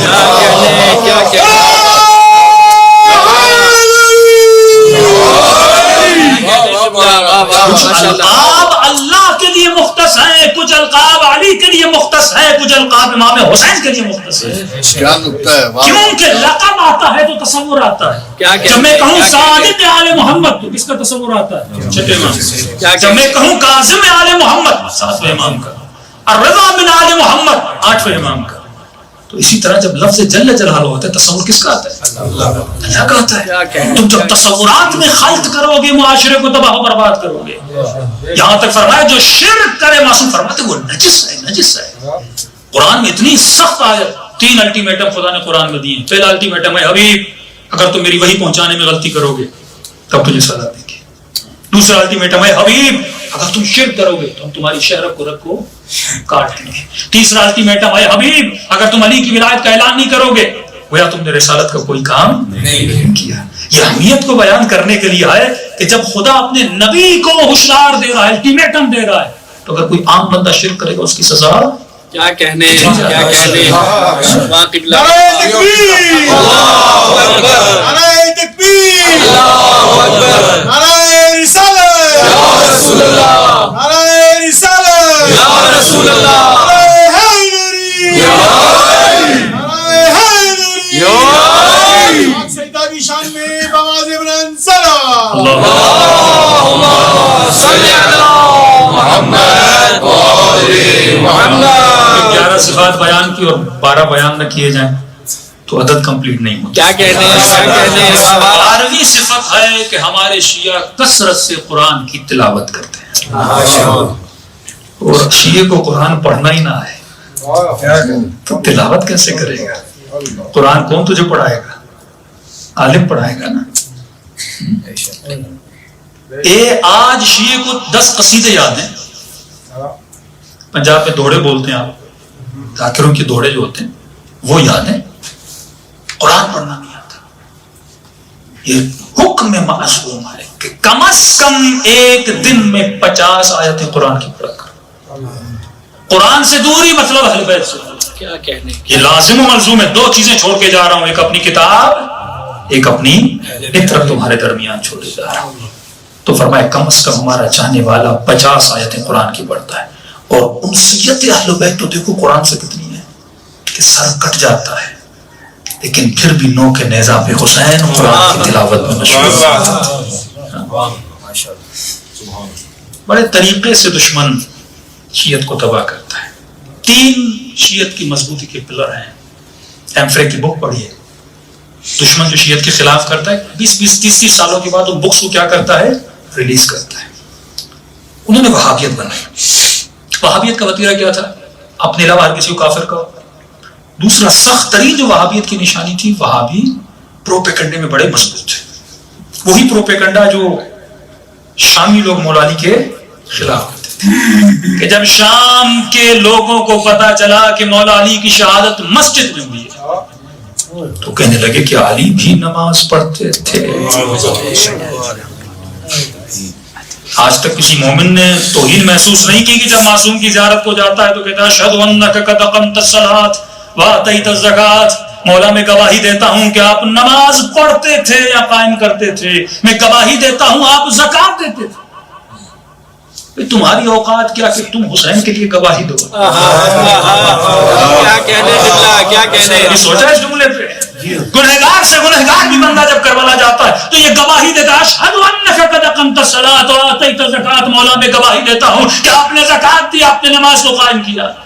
کبھی آپ نے سوچا کیوں بولا گیا حکم معصوم؟ یہ زیارت معصوم کی سکھائی ہوئی ہے نا، زیارت عاشورہ چٹ امام نے پڑھی اور کہا کہ شیعو پڑھو، روزانہ پڑھو، ذکر حسین کرو، زیارت کے ذریعے سے کیوں بتایا گیا؟ کبھی آپ نے سوچا؟ کیوں گواہی دلوائی گئی؟ کبھی آپ نے سوچا کہ میری حیثیت کیا، میں امام حسین کے نماز کی گواہی دوں، میں امام حسین کے زکوٰۃ کے دینے کی گواہی دوں؟ کیا گواہی دینے کی ضرورت ہے؟ کیا یہ توہین نہیں ہے کہ میں بولوں حسین نے نماز پڑھی تھی، امام حسین نے زکوٰۃ دی تھی؟ فرمایا کیونکہ زمانے نے اہل بیت کو اتنا بدنام کیا تھا، یہاں تک امیر شام نے مشہور کر دیا تھا ان کا دین سے کوئی تعلق نہیں ہے۔ کبھی مصائب میں پڑھتے ہو نا، کبھی بھی زینب کو جب پتھر مارے جاتے تھے فرماتی تھی پتھر مارنے ہی مارو لیکن میرے حسین کو باغی نہ کہو۔ باغی مطلب بے دین، باغی مطلب دین سے دور۔ تو امام نے کہا گواہی دو تاکہ دنیا کو پتا چلے حسین نماز کو قائم کرتے تھے، حسین زکوٰۃ دیتے تھے۔ تو پہلا حرب دشمن کا پروپیگنڈا اتنا کیا جائے کہ لوگوں کو جھوٹ بھی سچ نہ لگے۔ آپ قسم کھاتے بھائی ہم نے نہیں بولا ہمارے 40 جزء ہیں، بولتے ہیں آپ کے ہیں۔ آپ بولتے بھائی ہم نیاز میں کوئی چیز نہیں ڈالتے، آپ لوگ ڈالتے ہو۔ کیسے بناتے ہیں؟ آپ کے اندر لوگوں کو بھیجا جاتا ہے۔ کراچی کا واقعہ بتا رہا ہوں آپ کو۔ کراچی میں ایک بہت بڑا جلوس ہوا تھا، 90s کی بات ہے۔ وہاں پہ ایک شخص آیا کہ شیطان ہمیشہ اپنا لباس پہن کے آتا ہے۔ ابن زیاد جب کوفے گیا تو کس کا لباس پہن کے گیا؟ کیا کہنے، وہ پہلے چیک کرتا ہے کہ آپ کے دل میں کس کی محبت سب سے زیادہ ہے۔ They will check you۔ اگر آپ کے دل میں سب سے زیادہ مولا علی کی محبت ہے، وہ گمراہی کے لیے اسی محبت کو کیا کرے گا؟ استعمال کرے گا۔ ابن زیاد کو پتا چلا پورا کوفہ حسین کا انتظار کر رہا ہے۔ کوفیوں کے دل میں کس کی محبت ہے؟ حسین کی محبت۔ لباس حسین کا پہنا اور لوگ دوڑے دوڑے گئے، جس طرح رسول کا مدینے والوں نے استقبال کیا، جس طرح ابن زیاد کا استقبال ہوا۔ حسین آ گئے، حسین آ گئے۔ اور منبر پر جانے کے بعد جب نقاب اتارا، مجمع پہ ایسا سکوت طاری ہوا، تاریخ لکھتی ہے جیسے کوئی مردے بیٹھے۔ اور پہلا جملہ کیا کہا ابن زیاد نے؟ ایک مرتبہ غور سے پورے مجمع کو دیکھا، دیکھنے کے بعد کہا میں وہ فصلیں دیکھ رہا ہوں جو کٹنے کے لیے تیار ہے۔ کیا مطلب؟ میں وہ سر دیکھ رہا ہوں جو کٹنے کے لیے تیار ہے۔ جب موت کا خوف طاری ہوا، سب نے حسین ابن علی کو کیا کر دیا؟ چھوڑ دیا۔ موت کا خوف ان کی کمزوری تھی اور حسین سے محبت تھی، اس کو استعمال کیا گیا۔ اسی کراچی میں ایک مومن آیا، ہمارے عزادار مومنین کھڑے تھے، ایک پرچم لایا۔ پرچم لانے کے بعد کہا میں نے امام حسین کا پرچم بنایا، میں چاہتا ہوں کہ عاشورہ کے دن جو سب سے بڑا علم ہو نا، اس پہ یہ پرچم لگے۔ انہوں نے کہا بیچارہ مومن ہے، اتنی محنت، کیونکہ بڑا پرچم لگتا ہے، آپ کو پتا ہے جو مرکزی علم ہوتا ہے اس سے بڑا پرچم لگتا ہے۔ وہ پرچم دیا، انہوں نے پرچم نصب کیا اور پرچم بلند ہوا۔ اس کے بعد شیعت کا جلوس جا رہا ہے، انہوں نے فوٹو نکالے، کسی نے توجہ نہیں کی کہ پرچم پہ لکھا کیا ہے۔ پرچم لیے جا رہے ہیں، جلوس جا رہا ہے، پرچم پہ بہت بڑا لکھا تھا علی اللہ۔ فوٹو نکال کے بتایا کہ شیعہ علی کو کیا مانتے ہیں؟ اللہ مانتے ہیں۔ اسی سہون میں قلندر کی مدارک بھیجا جاتا ہے لوگوں کو نعرے مارو تاکہ حقیقی چہرہ جو شیعت کا کیا ہے مسئلہ کیا جائے۔ کیونکہ اگر آپ کا حقیقی چہرہ لوگوں کے سامنے آؤ گے، کوئی آپ کو قتل نہیں کرے گا، قتل بہت کم ہوں گے۔ بے وقوف لوگوں کو استعمال کر کے شیعت کو کیا کیا جاتا ہے؟ قتل کیا جاتا ہے۔ ایران میں ریگی ملعون تقریباً اس نے 17 لوگوں کے گلے کاٹے۔ جب اس کو ٹی وی پہ لایا، اس کے انٹرویوز نیٹ پہ موجود ہیں، کہ تم نے کیوں مارا؟ یہ تمہارے اپنے بلوچ، تمہارے اپنے بھائی، کیوں ان کے گلے کاٹے؟ کہ میں نے ان کی سیڈیز دیکھی تھی، یہ ہمارے خلفاء پہ گالیاں بھی بکتے تھے، یہ ازواج نبی کو برا بھلا بھی کہتے تھے۔ جو اس نے دیکھا، اس نے وہ سیڈیز دی۔ جس طرح لوگ مناتے ہیں، آپ کو پتہ ہے خاص دن مناتے ہیں، یہ زمانہ سوشل میڈیا کا زمانہ ہے۔ خدا کہتا ہے کسی کے جھوٹے خدا کو بھی برا بھلا نہیں کہو، اور گالی دینا تو مکتب اہل بیت کا رویہ ہی نہیں ہے۔ ابھی میں نے پڑھا زہود ورع، چھٹے امام کا صحابی امام کے ساتھ چلتا، 20 سال امام کا ساتھ، اس کے ساتھ 20 سال 20 years امام کا غلام تھا، اس نے امام کے غلام کو گالی دی۔ امام نے کہا آج کے بعد میرے ساتھ نہیں چل سکتے، کیونکہ اب میں چلتا ہوں تو میرے ساتھ وہ چلے جو میرا سایہ ہو، کیا کہنے میرا مظہر ہو، اسے دیکھ کر لوگوں کو صادق یاد آئے. السلمان منا اہل البیت. اس نے کہا مولا معافی چاہتا ہوں میں کبھی نہیں کروں گا. فرمایا نہیں میں نے تجھے معاف تو کیا لیکن آج کے بعد میری صحبت تمہیں نصیب نہیں ہو سکتی. اہل سنت کا عقیدہ ہے عدالت صحابہ. شیعہ عصمت کے قائل ہیں. کس کے قائل ہیں؟ عصمت کے قائل ہیں. دیکھیے بحث مباحثہ جب تک علمی ماحول پیدا نہیں کریں گے تب تک مسائل قوم کے حل نہیں ہوں گے. ہمارا ایک کلپ بہت زیادہ سوشل میڈیا پہ وائرل ہوا. 8 سال 9 سال سے میں مجالس پڑھ رہا ہوں. میرے خلاف کبھی کوئی کلپ نہیں بنا. ہلکے پھلکے بنے ہیں لیکن وہ قبلہ ذکی باقری صاحب فرماتے تھے کہ فتنوں کے حوالے سے بڑی زرخیز ہے. مجھے کہنا پڑ رہا ہے ساؤتھ افریقہ کی زمین فتنوں کے حوالے سے بڑی زرخیز ہے. آتے ہی میرے کوئی 4-5 کلپ یہاں سے بن گئے. اب آپ ایک آدمی کے 25 سیکنڈ کلپ نکالیں گے اور نہ پس منظر نہ پیش منظر اس کو بیان کیا جائے گا. یقیناً کیا ہوگا شبہات پیدا ہوں گے. کوئی آپ کو کہے لا تقربوا الصلاۃ نماز کے قریب نہیں جاؤ آگے نہیں بتایا. تو آدھا جملہ توحید کا ہی جملہ ہے نا. آدھے جملے میں ہی توحید ہے. اگلا جملہ ہے وانتم سکارا جب تم نشے کی عادت. کچھ نے کہا مولانا آپ کو مثال یہ نہیں دینی چاہیے تھی. عوام کے لیے مثال قابل ہضم نہیں ہے. تو ہاں اب ظاہر آدمی 1 گھنٹہ 18 منٹ تقریر کرتا ہے بات کرتا رہتا ہے منہ سے اگر کوئی مثال نکل جاتی ہے اس کے لیے آپ اس کا گلا تو نہیں کاٹ سکتے نا. تو میں نے کہا اگر کوئی مثال ہے جس میں شائبہ توہین اہل بیت ہے تو ہم اہل بیت کے مظہر میں معافی مانگتے ہیں. اور ہر مجلس کے اینڈ میں جملہ کہتا ہوں کہ خدا اگر چاہتے نہ چاہتے کوئی ایسی زبان سے لفظ نکل گیا تو اللہ اپنی دربار میں کیا کرے معاف کرے. ہم معصوم تو نہیں ہے نا. جائز الخطا ہے. خطا انسان سے ہو جاتی ہے لیکن اس کو محور مرکز بنا کے صرف مجھے نہیں مراجع کو علماء کو گالیاں دینا وہ زبان استعمال کرنا. تو بعض لوگ کہتے ہیں کہ امام حسین تو شاید معاف کر دے لیکن یہ شاید معاف نہ کرے. کیا کہنے قبلہ واہ واہ. ہور کو بھی تو امام حسین نے معاف کیا تھا نا. ہور سے بڑا گناہ تو کسی نے ہور سے بڑا گناہ تو کسی نے نہیں کیا. امام کا راستہ روکا مولا کے گھوڑے کو پکڑا بیویوں کو رلایا لیکن وہ بھی جب امام حسین کے پاس جاتے تو امام کیا کرتے ہیں یہ اخلاق کی اہل بیت ہے لیکن اس کو معیار بنا کے اس کو مرکز بنا کے اچھا جو چلو ہمارا آج کے لیے پائے اس سے پہلے جو علماء کو گالیاں دے رہے تھے اس وقت آپ کیوں دے رہے تھے. اور گالیاں آپ سنیں گے تو لگتا نہیں ہے کہ یہ قبیلہ علی سے ہیں لگتا ہے یہ اموی قبیلے سے کیونکہ میرے مولا کی پوری زندگی سے اتنا قتل حسین ابن علی چادریں لوٹی گئی جناب سکینہ کو تماچے مارے گئے. اس سے بڑا گناہ تو نہیں ہے. پورے سفر میں بھی خطبے میں ایک گالی دکھاؤ امام سجاد کی زبان میں ایک گالی دکھاؤ. یہ مظہر اخلاق تھے محور اخلاق تھے. کیا کہنے گفتگو اب ظاہر کو بانیان بھی یہاں بیٹھے ہوئے ہیں. اب بتایا جائے آپ کا مجمع 90% کیا ہے سنی ہے. اب ظاہر جب مناظراتی گفتگو ہوتی ہے اس میں کچھ ایسی دلیلیں دی جاتی ہیں. مثال کے طور پہ آپ کو بتا رہا ہوں امام رضا کا مناظرہ ہو رہا ہے عیسائیوں کے ساتھ. امام فرماتے میں نے سنا ہے کہ عیسیٰ نماز نہیں پڑھتے تھے. اتنی تو ہی نہیں. میں نے سنا ہے کہ عیسیٰ روزہ نہیں رکھتے تھے. میں نے سنا ہے کہ عیسیٰ عبادت میں کاہل تھے مطلب سست تھے. اب آج اگر کوئی کہے آپ تو قتل کر دے گا آپ عیسیٰ کے بارے میں اسی باتیں کر رہے ہیں. امام رضا مناظرے کی حالت میں تھے. فرمایا میں نے سنا ہے کہ عیسیٰ نماز نہیں پڑھتے تھے. میں نے سنا ہے کہ روزہ نہیں رکھتے تھے. میں نے سنا ہے کہ عبادت میں بڑے قائل تھے.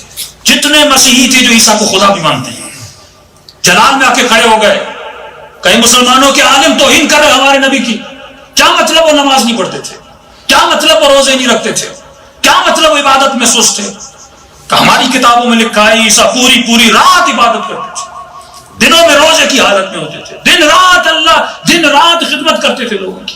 یہ کہنا تھا تو امام نے کہا چاہیے تو بتاؤ عبادت کس کی کرتے تھے؟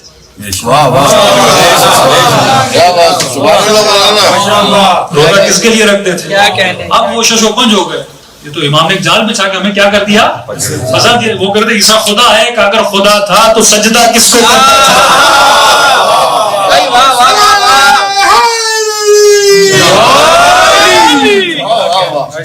خدا تھا تو سجدہ کس کو کرتا تھا. اب سنی مجمع ہے. سنیوں کی مینٹلٹی کیا ہے؟ عدالت صحابہ. عدالت صحابہ کا مطلب کیا ہے؟ صحابی جو بھی کرے جنتی ہے. منع کرتے نا مشاہدہ صاحب سورہ تحریم پڑھنے نہیں دیتے. ایک نہیں آپ کو ملے گا جو سورہ تحریم کی آیتیں پڑھے ازواج نبی کے بارے میں جو آئے تھے نہیں پڑھنے دیتے. توہین ہے خدا قرآن میں بیان کر رہا ہے, نہیں پڑھنے دیتے آپ کو. مشاجرات صحابہ سے سختی منع کرتے ہیں. طارق قادری کا جملہ ہے, کہا میرے بچوں مشاجرات صحابہ نہیں پڑھا, کیونکہ پڑھنے کے بعد یا رافضی بنو گے یا خارجی بنو گے. مطلب یا وہابی بن جاؤ گے یا شیعہ بن جاؤ گے. تو ان کی جو مینٹلٹی ہے وہ یہی ہے. وہ سمجھتے ہیں کہ شیعہ بھی اہل بیت کے لیے یہ عقیدہ رکھتے ہیں کہ جو بھی کریں. ہماری مینٹلٹی نہیں ہے. مطلب جناب عمار کی شہادت ہو, جناب حجر بن عدی کی شہادت ہو, فتح کا معاملہ ہو, مولا علی پہ سب کا معاملہ ہو, 100 سال ممبروں سے برا پڑا, کوئی بات نہیں, ہم مانتے ہیں کہ انہوں نے یہ کام کیے ہیں لیکن جنتی ہے. کیونکہ عدالت صحابہ کا کیا ہے, کانسیپٹ ہے. ابو سفیان سے لے کر معاویہ کو وہ جنتی مانتے ہیں, عدالت صحابہ کا کانسیپٹ. اب یہ سمجھتے ہیں کہ ہم اہل بیت کے لیے بھی کیا رکھتے ہیں, یہی عقیدہ رکھتے ہیں. تو ہم نے فرمایا ہمارے یہ نہیں ہے کہ جو بھی کریں جنتی ہے, یہ سمجھانا چاہ رہا ہے. ہمارے یہاں امامت کے لیے کیا ہے, شرائط. پہلی شرط امام اور نبی بھی یہی ہے کہ امام صاحب علم پروردگار. انا مدینۃ العلم وعلی من شہر علم, اور علی بن طالب کیا ہے, اس کا دروازہ ہے. دوسری شرط یہ ہے کہ امام صاحب عصمت ہوتا ہے. عصمت از اکول ٹو تقویٰ ہے, معصوم ہوتا ہے, معصوم عن الگناہ الخطا ہوتا ہے, خطا سے بچا ہوا ہوتا ہے, نہ رجس کے قریب جاتا ہے نہ رجس اس کے قریب آتا ہے. تیسری شرط یہ کہ امام غیب سے اس کا تعلق ہوتا ہے, ملائکوں سے اس کا رابطہ ہوتا ہے. چوتھا امام روح القدس سے رابطے میں ہوتا ہے. یہ شرائط امامت اور بھی شرائط ہیں.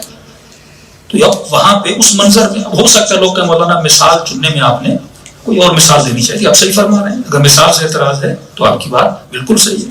لیکن بیسک جو ہم بیان کرنا چاہ رہے تو مقصد جو ہدف تھا کہ ہمارا عقیدہ یہ نہیں کہ جو بھی ہو, ہمارا یہ ہے کہ معصوم تب ہے جب گناہ نہ کرے.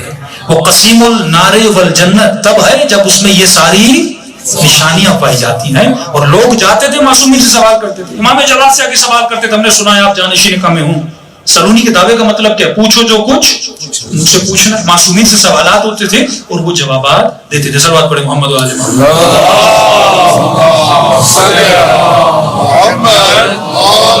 محمد. دوسری جو ایک روش چلی ہے, بڑی آسانی سے ہم ایک کو غالب بنا دیتے ہیں, بڑی آسانی سے ہم ایک کو مقصر. دونوں جہنمی ہیں, غالبی جہنمی ہے, مقصر بھی جہنمی ہے.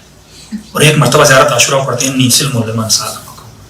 مولا ہر وہ شخص جو آپ سے محبت کرتا ہے ہم اس سے محبت کرتے ہیں. زیارت عاشورہ پڑھیں گویا اپنے منہ پہ تماچے مار رہے ہیں. قرآن کہتے ہیں کچھ ایسے قرآن پڑھتے ہیں پر قرآن ان پہ لعنت بھیجتا ہے. اور یہ پڑھیں کہ مولا میں ان سے برات کرتا ہوں جن سے آپ نے برات کی. مولا نے نشے سے برات کی, مولا نے بے نمازی سے برات کی, مولا نے زانی سے برات کی, اور تم وہی کام کرو بھی اور بولو کہ مولا میں برات کرتا ہوں. اس سے بڑا کوئی جھوٹ ہو سکتا ہے؟ وہ امیج شریعت کا پیش کیا جا رہا ہے, جو بھی کرو تم جنتی ہو. لیکن جب معصوم کے کلام میں جاتے ہیں آپ کو ہر چیز عیان. جب مکتب سے آپ دور ہو جائیں گے, مذہب سے آپ دور ہو جائیں گے, بھائی اگر آپ نیک بنو گے بچہ نیک بنے گا, فائدہ کس کا ہے؟ اہل بیت کا فائدہ ہے یا آپ کا فائدہ ہے؟ اگر ہم نیک بنیں گے تو کس کا فائدہ ہے؟ ہمارا ہی فائدہ ہے. اسی لیے وہاں فرماتے کہ مومن اللہ نے تجھے کیا بنایا ہے؟ صاحب عقل بنایا ہے. قرآن لفظ متقی لاتا ہے تو متقیوں کی صفات لاتا ہے. بڑی آسانی سے مقصر اور والی بول دیا جاتا ہے. امام سے کسی نے پوچھا مولا مقصر کون ہے؟ آپ کو جاننا ہے نا کہ ولائی کون ہے؟ علی سے پوچھیے. مولوی اور ذاکر سے بھی نہیں پوچھیے. مولا علی سے پوچھیے کہ مولا آپ کی ولا والا کون ہے. مولا علی سے پوچھیے مولا متقی کون ہے. مولا علی سے پوچھیے مولا غالی کون ہے. مولا علی سے پوچھیے مولا مقصر کون ہے. ہم اپنی تفسیر بیان کریں گے لیکن اہل بیت کا کلام کلام خداوندی ہے.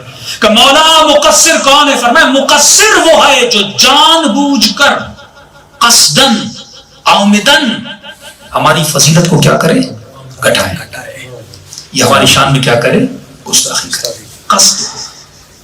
اب بولا سوشل میڈیا پہ چل رہا ہے مولانا عارف قادری مقصر ہے. آپ کو میرے قصد کا کیسے پتا چلا؟ آپ یہ بول سکتے ہیں مولانا کا جملہ غلط ہے, لیکن آپ یہ کیسے بول سکتے ہیں میرا قصد تھا کہ میں علی بن ابی طالب کی ریاض باللہ توہین کروں؟ آپ یہ کیسے بول سکتے ہیں؟ آپ بول سکتے ہیں مولانا جملہ آپ نے غلط اختیار کیا, لیکن آپ یہ کیسے بول سکتے ہیں میرا قصد یہ تھا؟ قرآن میں 16 آیتیں ہیں جس میں پروردگار عالم, جس طرح میں نے کہا نبی کو کیا دیتا ہے؟ الٹیمیٹم. یا ایھا رسول بلغ ما انزل الیک من ربک فإن لم تفعل فما بلغت رسالته. اگر تم یہ اعلان ابلاغ ولایت علی نہ کرو گویا تم نے رسالت کا کوئی کام تصور بھی کر سکتے رسول نہیں کرے گا. کہ یہ توہین نبی نہیں ہے کہ خدا یہ کہے کہ اگر تم نہ کرو. کیا خدا یہ سوچ رہا ہے کہ میرا نبی نہیں کرے گا؟ آپ یہ بول سکتے ہیں کہ اللہ توہین کر رہا ہے. معصوم فرماتے نہیں، اللہ کا قصد توہین نہیں تھا. وہ اس جملے سے جو کہے یا مزمل، جو کہے یاسین، جو کہے طٰہٰ، جو اتنی تعریفیں کرے، یہاں قصد توہین نہیں ہے. قصد یہ ہے کہ امت کی تنبیہ کی جائے. کیا کہنے آپ ایسے بول سکتے ہیں میرے جملے میں قصد توہین تھا. جو قصدن اگر کوئی ایسا کام کرے اس محور کو دیکھے، اس میں قصد توہین نہیں ہے. حضرت موسیٰ کا حوالہ دیا امام نے، فرمایا موسیٰ کی قوم میں ایک بوڑھا تھا. اس نے کہا موسیٰ کیا ہوتا؟ اللہ یہاں آتا بالوں کو کنگھی دیتا، دیسی گھی ہے ایسی مالش کرتا اللہ کی، بھینس کا دودھ نکالتا. موسیٰ جلال میں آ گئے، توہین کر رہے پروردگار عالم کی. اللہ کو جسم رکھتا ہے تو مجھے دودھ پلاؤ گے، اللہ کو بال رکھتا ہے تو مجھے کنگھی دو گے. یہ بیچارہ سہم گیا تھا تو موسیٰ نے ڈانٹ دیا. وہی نازلی ہے موسیٰ ایسے ڈانٹو نہیں، اس کا قصد توہین نہیں تھا. یہ توہین کی نیت سے توہین نہیں کر رہا تھا، یہ میری محبت میں بول رہا تھا. ہم تقویٰ پہنچا رہے ہیں، تزکیہ نفس پہنچا رہے ہیں، لیکن اگر نیت بن جائے کہ ہمیں علماء کی توہین کسی بھی حال میں کیا کرنی ہے، کرنی ہے. اب نیتوں کو کوئی بدل نہیں سکتا. قرآن کی آیت ہے کہ لوگ ایسے ہی مشتبہات کو اٹھا کے واویلا کرتے ہیں. اور جن لوگوں نے میرے خلاف ویڈیو کلپس نکالے، بالاخص کہہ رہا ہوں جو بہت فرسٹ ٹائم نکلے، میں زیادہ ان کو اہمیت دینا نہیں چاہتا. آپ مومنین کو پتہ نہیں ہے کہ اکثر وسائل کا ان کا بیک گراؤنڈ جا کے آپ چیک کریں. وہ امامے میں بھی ہیں، وہ بغیر امامے میں بھی ہیں. کچھ تو ایسے ہیں کہ کوئی رشتہ دار مر گیا، اس کی جنا کے پہن کے خطیب بن گئے. ہمارے یہاں تو بڑا آسان ہے خطیب بننے میں. کیا بازار سے ایک شیروانی لینی پڑتی ہے اور ایک ٹوپی ملتی ہے، وہ سر پہ رکھ لیں، 4 بند یاد کر لیں، خطیب بن جاتا ہے. کچھ تو ایسے ہیں جو جن کے آبا و اجداد ایران سے بھاگے ہوئے ہیں رشوت لے کے. آپ جب بیک گراؤنڈ میں آپ چلے جائیں گے، سب کے جو لنکس ہیں وہ آپ کو برطانیہ سے اور MI6 سے ملتے ہوئے نظر آئیں گے. تو ایک پوری پلانڈ شیعت کے خلاف سازش ہے. اور بتا دوں کہ سازش ہو کیا رہی ہے. پہلے یہ تھا کہ شیعہ کو لشکر جنگی سے قتل کروایا جاتا تھا، سپاہ صحابہ سے، طالبان سے، داعش سے آپ کو قتل کروایا جاتا تھا. لیکن آپ نے دیکھا جتنا قتل کروایا اتنی شیعت کیا ہوتی گئی، مضبوط. ایسا نہیں کہ جلوس میں بم پھٹے تو مجمع کم ہو جائے. مومن زخمی تھا لیکن اس نے کربلا کے عاشور کے جلوس میں علم کو گرنے نہیں دیا.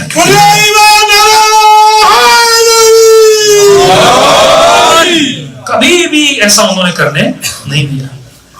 اب ان سمجھ گئے کہ دشمن شیعوں کو کبھی بھی نقصان نہیں دے سکتے. وہ قوم جس میں مرکز نہ ہو، محور نہ ہو. آپ کیا کریں، مرکزیت ہے. اب بہانے مختلف ہیں کیونکہ مجلس 4 گھنٹے کی ہو جائے گی. تو انہوں نے کہا اب شیعت کو غیر سے نہیں مارو، شیعہ کو شیعہ سے مارو. اگر مجھے سپاہ صحابہ مارے تو میں شہید کہلاؤں گا، لیکن اگر کسی شیعہ کو شیعہ مارے تو شہید تو نہیں کہلائے گا نا. یہ کیا ہوگا، فتنہ ہوگا. ہاں کلپ میڈیا پہ آ چکے ہیں نا. کسی اہل بیت کے ذکر کرنے والے کو سر عام روڈ پہ مارا جائے، اپنے شیعہ خوش ہو رہے ہیں، اچھا ہوا.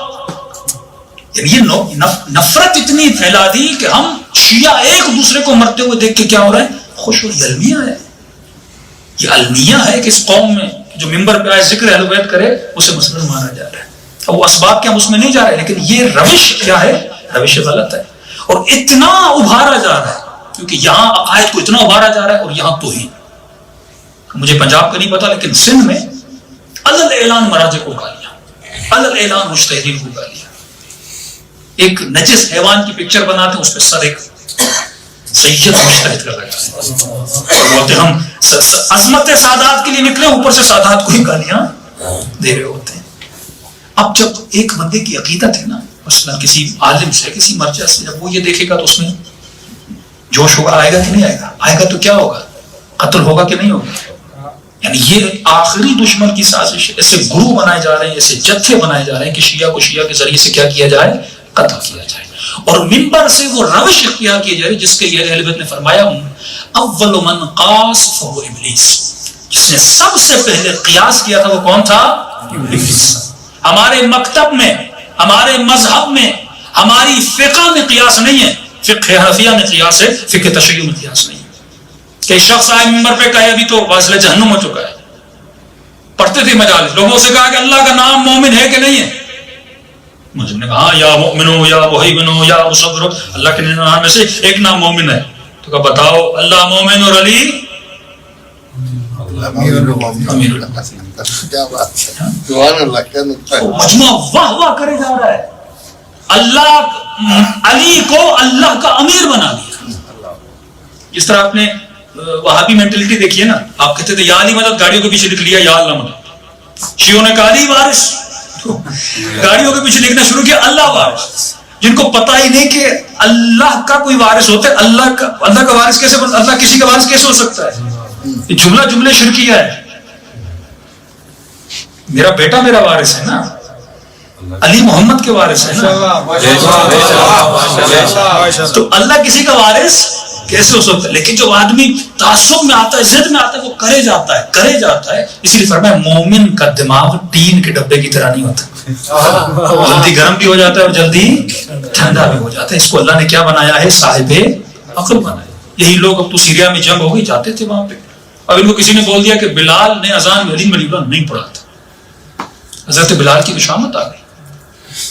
قبر بلال پہ گئے, الیاذ باللہ, اس قبر پہ انہوں نے توہین کی. ہر سال جاتے تھے قبر بلال کا, اس نے اذان میں نہیں پڑھا تھا. یعنی یہ مینٹلٹی آپ کے پاکستان میں. اب زوجنا کی کتنی اہمیت ہے مکتب تشیع میں, مولا کی شبیہ ہے, احترام کیا جاتا ہے, آتا ہے, لوگ دیکھتے ہیں. اب کیا کرتے ہیں, ایک بندے کو بھیج دیتے ہیں, وہ زوجنا کو دیکھتا ہے, سامنے کیا کر دیتا ہے, سجدہ کر دیتا ہے. اب عوام آپ کو پتا نہیں, ایک بندہ پتھر مارے, دوسرا مارتا ہے, تیسرا مارتا ہے, وہ کیوں مار رہا ہے پتا نہیں, اس نے مارا تھا. لوگ بکریوں کی طرح ہوتے ہیں, ایک گیا, دوسرا گیا, تیسرا گیا, اس باہر میں سارے بہتے جاتے ہیں. اس نے سجدہ کیا, اس نے بھی کیا کر, دوسرے نے, تیسرے نے. اب آپ کا فوٹو نکال دیتے کہ یہ دیکھو گھوڑوں کی عبادت کرنے والے. کیا کہنے یہ الزامات ہیں کہ نہیں؟ آپ یہ الزام بنتے کیسے ہیں؟ جب ایک بندہ غلطی کرتا, پھر ذوالجلال کو سجدہ, پھر اگر اب انسانوں کو سجدہ کیا جائے, جن کو پیر و مرشد یوٹیوب پر موجود ہے, برمنگھم میں امریکہ میں وہ صاحب جاتے ہیں اور ایئرپورٹ میں سارے لوگ سجدے کو گر جاتے ہیں. جب تو اللہ کی دربار میں سجدہ نہیں کرتا تو خدا تجھے جاہلوں کے سامنے سجدہ کرے.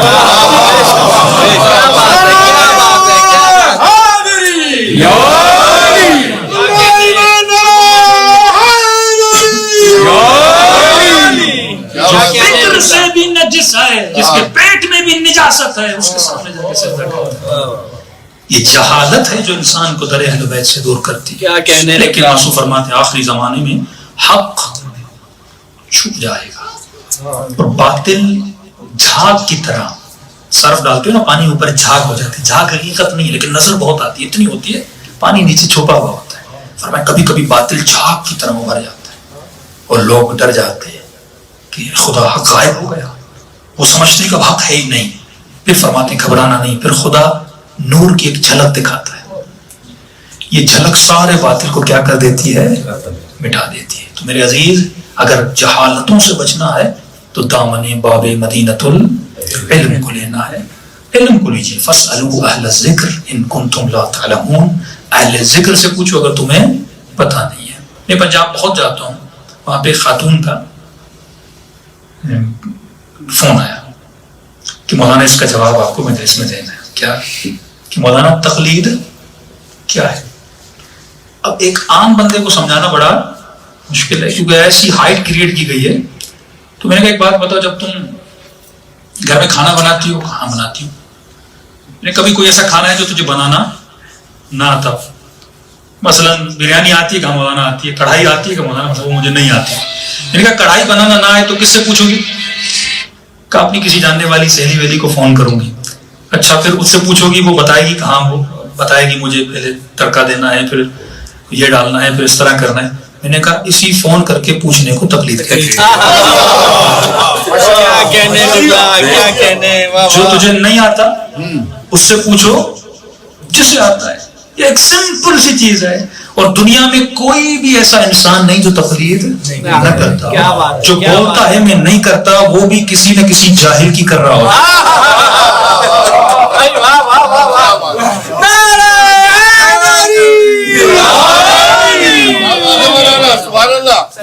یہی ہے کہ مجھے اہل بیت بتاتے ہیں کہ تم عالم سے پوچھو. بات بنانے میں کوئی بڑی بات نہیں ہے. کبھی آپ کو مولا علی کا مسئلہ بنا کے لانتے ہیں, کبھی حکومت اسلامی. مولا فرماتے یہ دیکھو کہ ہمارے دشمن کون ہے. مولا کا بہت پیارا جملہ میں ہر مجلس میں کہتا ہوں کہ عارف الحق تعرف الہ. یہ مت دیکھو کہ اہل حق کون ہے. ہم الٹا کرتے ہیں, ہم بتاتے ہیں کہ مولا علی حق پر ہے, امام حسن حق پر ہے, تو اب ظاہر ہے وہ سنی نہیں مانیں گا. پہلے اسے بتاؤ حق کیا ہے, وہ خود پہچان جائے گا کہ حق والے کون ہیں. ہم الٹا کرتے ہیں نا. آپ قرآن میں چلے جائیے, بھائی سچے کون ہیں, ساری آیتیں نکال دیے سچوں کی نشانیاں. قابل لعنت کون ہے, ساری قرآن کی 41 آیتیں نکال دیجیے کہ اللہ کاظمین پہ, ظالمین پہ, حق کھانے والوں پر, القابات دینے والوں پر, گالیاں دینے والوں پر, سب پہ کیا کرتا ہے, لعنت کرتا ہے. اب تاریخ میں دیکھیے 100 سال کس نے لعنتیں بھیجی. تو قرآن پہلے دیکھیے حق کو پہچانو, تجھے حق والے پہچان میں آ جائیں گے. تو اگر جاہل کے پیچھے جاؤ گے جہالت ملے گی, جاہلوں کے پیچھے جاؤ گے جمعے کی نماز خود کو پڑھنی پڑے گی, اور اہل بیت کے پیچھے جاؤ گے تو نماز کا معراج بھی نصیب ہونا پڑے گا. تو عزیزان محترم, بات عقل کی ہے, عقلانیت کی ہے, اور اس کا حل یہی ہے کہ معاشرے میں جتنی اویئرنیس پھیلانا چاہیں, وہی ہتھ کنڈے, وہی سوشل میڈیا کا یوز عام لوگوں کو استعمال کرنا. تو اس وقت میں سب سے زیادہ ضروری ہے کہ ہم جتنا میڈیا میں اویئرنیس بڑھا سکتے ہیں اتنا اپنی زبانوں میں اپنی نسلوں کو بچائیں, تاکہ جب امام زمانہ کا ظہور ہو مولا کے سامنے شرمندہ نہ ہو. اور امام جب آئیں گے, میں کسی محفل میں کہہ رہا تھا کہ شہید سبت جعفر کا شعر و شاعری تو ہے, اللہ ان کو غریب رحمت کرے, حال غم سنائیں گے جب امام آئیں گے, بامدر سجائیں گے. میں نے کہا لیکن آئیں گے تو پھر پتہ چلے گا تمہیں, بامدر سجانے کا موقع بھی ملتا ہے کہ نہیں ملتا. مولا ظاہر پہ فیصلہ, اس لیے فرمایا وقت ہے, جب تک امام نہیں آئے توبہ کر لو.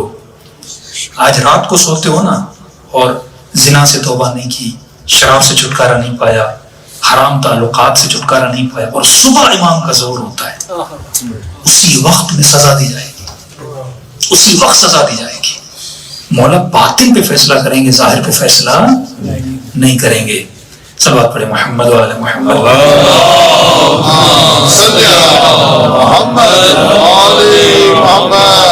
اور جب کردار ایسا بن جائے, صفات ایسی بن جائیں, صبغۃ اللہ ومن احسن من اللہ صبغہ, کون ہے جو خود کو رنگ خدا میں رنگ دے. معصومین فرماتے جب تم ہمارے رنگ میں رنگ جاتے ہو تو خدا تمہارے چہرے میں روشنی ڈالتا ہے, تجھے نورانی بنا دیتا ہے. صبغۃ اللہ. مقدس اردبیلی, ہم تمنا کرتے ہیں کہ امام زمانہ کی زیارت ہو جائے, لیکن یہ مقدس اردبیلی کہ فرماتے ہیں کہ جب بھی خواہش کرتے تھے کہ مولا کی زیارت ہو جائے, مولا خود ان کے گھر میں آتے تھے. خود بھی اتنے نیک, زوجہ بھی اتنی نیک, جس کو لفظ ملے مقدس, جس کی زندگی ایسی بن گئی کہ لوگوں نے اسے کیا کہا, یہ مقدس ہے. ایک چھوٹی سی دین کی اہمیت کہ انسان اتنا تمرکز اور فوکس کرے کہ میری زندگی میں اتنی بھی خطا نہ ہو جس میں اللہ کی کیا ہو جائے, نافرمانی ہو جائے. فرماتے ہیں کہ اصفہان غالباً رہنے والے تھے, صبح پڑھنے جاتے تھے, جوانی کا عالم ہے, واپس آئے, ایک نہر سے پانی پینا چاہا, اور اس پانی میں ایک سیب جا رہا تھا. مقدس اردبیلی نے سیب اٹھایا اور کہا مجھے بھوک بھی لگی تھی, انہوں نے سیب کو کھایا. کھانے کے بعد مقدس اردبیلی کہتا میں نے سوچا کہ مقدس اردبیلی یہ سیب تھا کس کا, ایسے کھا گئے. تو کہتا میں نے دیکھا یہ پانی کہاں سے آ رہا ہے, اس کی ڈائریکشن کو پکڑا, ایک باغ تک پہنچا, دروازہ کھٹکھٹایا, باغبان دروازے پر آیا. میں نے کہا یہ باغ کس کا ہے, کہا کیوں, کہا اس کے مالک سے ملنا ہے. کہا مالک یہاں تو نہیں رہتے, مالک رہتے ہیں نجف میں. کہا آپ کو کام کیا, کام بتا, ٹیلی فون تو تھا نہیں, کو فون کر کے تھوڑی بہت بات کر لیتے. کہا نہیں نجف میں رہتے ہیں. کہا نجف میرا ایک بہت بڑا مسئلہ ہے. کہا کون سا مسئلہ ہے. مقدس اردبیلی نے کہا آپ مجھے ایڈریس دیجیے نجف میں. ایڈریس لیا, اپنے والد سے کچھ پیسے لیے. اب دیکھیے جب بندہ حلال اور حرام کے پیچھے ہو تو علی اپنی زیارت کے لیے کیسے بلاتے ہیں. نجف نہ جاتا تو مقدس اردبیلی نہ بنتا. یہاں مقدس اردبیلی نجف پہنچتے ہیں. مولا کی زیارت کو نہیں جاتے. کہتے مقدس پہلے جا کر مالک سے بول، جو سیب کا لقمہ پیٹ میں گیا ہے اسے حلال تو بنا، پھر علی کی زیارت کے لیے جا تاکہ زیارت بھی قبول ہو جائے. ان قبلت ما قبلت سوا، کہ موضوع فرماتے ہیں ایک عمل اگر قبول ہو جائے تو دوسرے عمل بھی کیا ہو جاتے ہیں؟ قبول ہو جاتے ہیں. دروازہ کھٹکھٹایا، ایک عمر رسیدہ شخص دروازے پر آیا. کہ قبلہ میں اصفہان سے، اچھا میرے شہر سے آئے ہو. کہ قبلہ آپ کا باغ ہے کہاں ہے؟ کہ قبلہ آپ کے باغ سے ایک سیب جا رہا تھا، میں نے کھا لیا تو میں یہاں اجازت مانگنے آیا ہوں، آپ حلال کر دیں مجھے. پہلے تو اس نے دیکھا یہ کہیں سالم العقل بھی ہے کہ نہیں.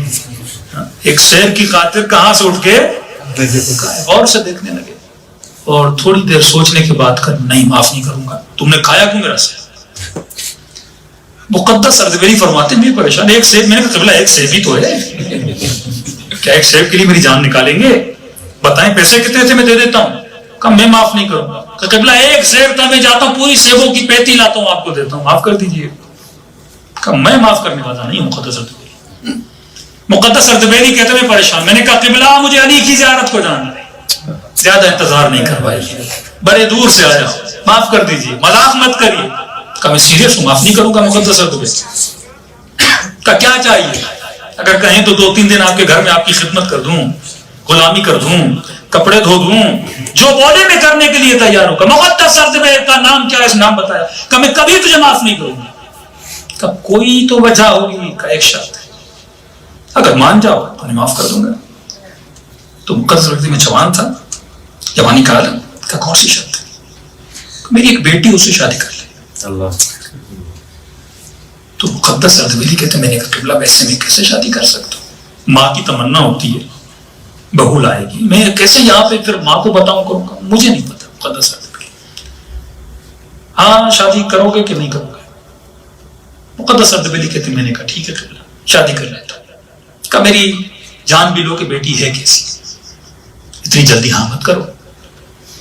کہ کیسی ہے؟ کہ دیکھو میری بیٹی آنکھوں سے اندھی ہے، کانوں سے بہری ہے، زبان سے گونگی ہے، اور سر پہ ایک بال بھی نہیں گنجی ہے. مقدس اردبیلی فرماتے میرے پاؤں سے زمین نکل گئی. میں نے کہا قبلہ ایسی بیوی گھر لے جاؤں گا، ماں کیا کہے گی؟ یہ کیسی؟ کہ نہیں اگر شادی کرو گے تو وہ جو باغ جس کا سیب یہاں بخشوانے آئے ہو پورا تیرا ہوا. تو مقدس اردبیلی کہتے ہیں میں نے مزاحن کا قبلہ جب بیوی ایسی بات ہے کیا کروں؟ کہ کوئی اور راستہ نہیں، کہ یہی راستہ ہے. میں نے کہا ٹھیک ہے قبلہ منظور ہے. اب بتائیے ایک سیب کے لیے آپ گنجی سے شادی کریں گے؟ ایک سیب کے لیے لولی لنگڑی عورت سے شادی کریں گے؟ نہیں کریں گے. لیکن مقدس اردبیلی اللہ اور اہل بیت کو راضی کرنے کے پیچھے ہے. فرماتے شادی ہو گئی مقدس اردبیلی، پہلی شادی کی رات بیوی کے حجرے میں بیوی سے ملنے جا رہے. فرماتے دروازہ کھولا مقدس اردبیلی، عورت کی گھونگھٹ ہوتا ہے. مقدس اردبیلی کہتے جب میں نے گھونگھٹ اٹھایا تو میں نے ایک حسین خاتون کو پایا، صاحب تقوی، اپنی نظر کو نامحرموں سے بچانے والا، گناہوں سے دوری اختیار کرنے والا، سیرت اہل بیت پہ چلنے والا. مقدس اردبیلی فرماتے فوراً میں پلٹا اور کمرے سے باہر نکلا اور استغفر اللہ ربی واتوب الیہ کہتے ہوئے اپنے سسر کے پاس گیا. میں نے قبلہ یہ کون ہے؟ میری بیوی کہاں ہے؟ کہ کیوں اسی کمرے میں تمہاری بیوی ہے؟ کہ نہیں قبلہ وہ بہت حسین ہے، آنکھیں بھی ہیں، بال بھی ہیں، سب کچھ ہے. کہ وہی تو میری بیٹی ہے. کہ آپ نے مجھے جھوٹ کیوں بولا؟ کہ مقدس اردبیلی میں تجھے آزما رہا تھا. کہ مجھے ہی بیٹی کیوں دی؟ کہ بولتی بھی ہے، دیکھتی بھی ہے. کہ مقدس اردبیلی میرے مولا علی کا فرمان ہے کہ بیٹیوں کی شادی کف سے کروایا کرو، جیسی وہ ہیں. اگر نیک ہے تو نیک شوہر دیا کر. کہ میں نے اپنی بیٹی کی ایسی تربیت کی، اس نے زندگی میں کبھی نگاہ حرام نہیں اٹھائی، حرام آواز نہیں سنی، زبان سے غیبت جھوٹ تہمت نہیں بولا. کہا کہ مقدس اردبیلی ڈھونڈ ڈھونڈ کے تھک گیا، جتنی نیک میری بیٹی تھی ایسا رشتہ مل نہیں رہا تھا. کہ کل رات علی کے روزے پر گیا، زری کو پکڑا، رو رو کر کا مولا آپ کی سیرت پر عمل کیا ہے، اب رشتہ نہیں آ رہا تو میں کیا کروں؟ اگر نیک رشتہ نہیں مل رہا کیا کروں؟ مولا نہیں ملا میں شادی نہیں کرواؤں گا. اب میری بیٹی کا رشتہ آپ کے حوالے، رشتہ آپ کروائیے. مولا میں تھک گیا ہوں کہ مقدس ارض میری رات کو حاجت مان کر آیا تھا، حاجت روا نے صبح تجھے بھیج دیا.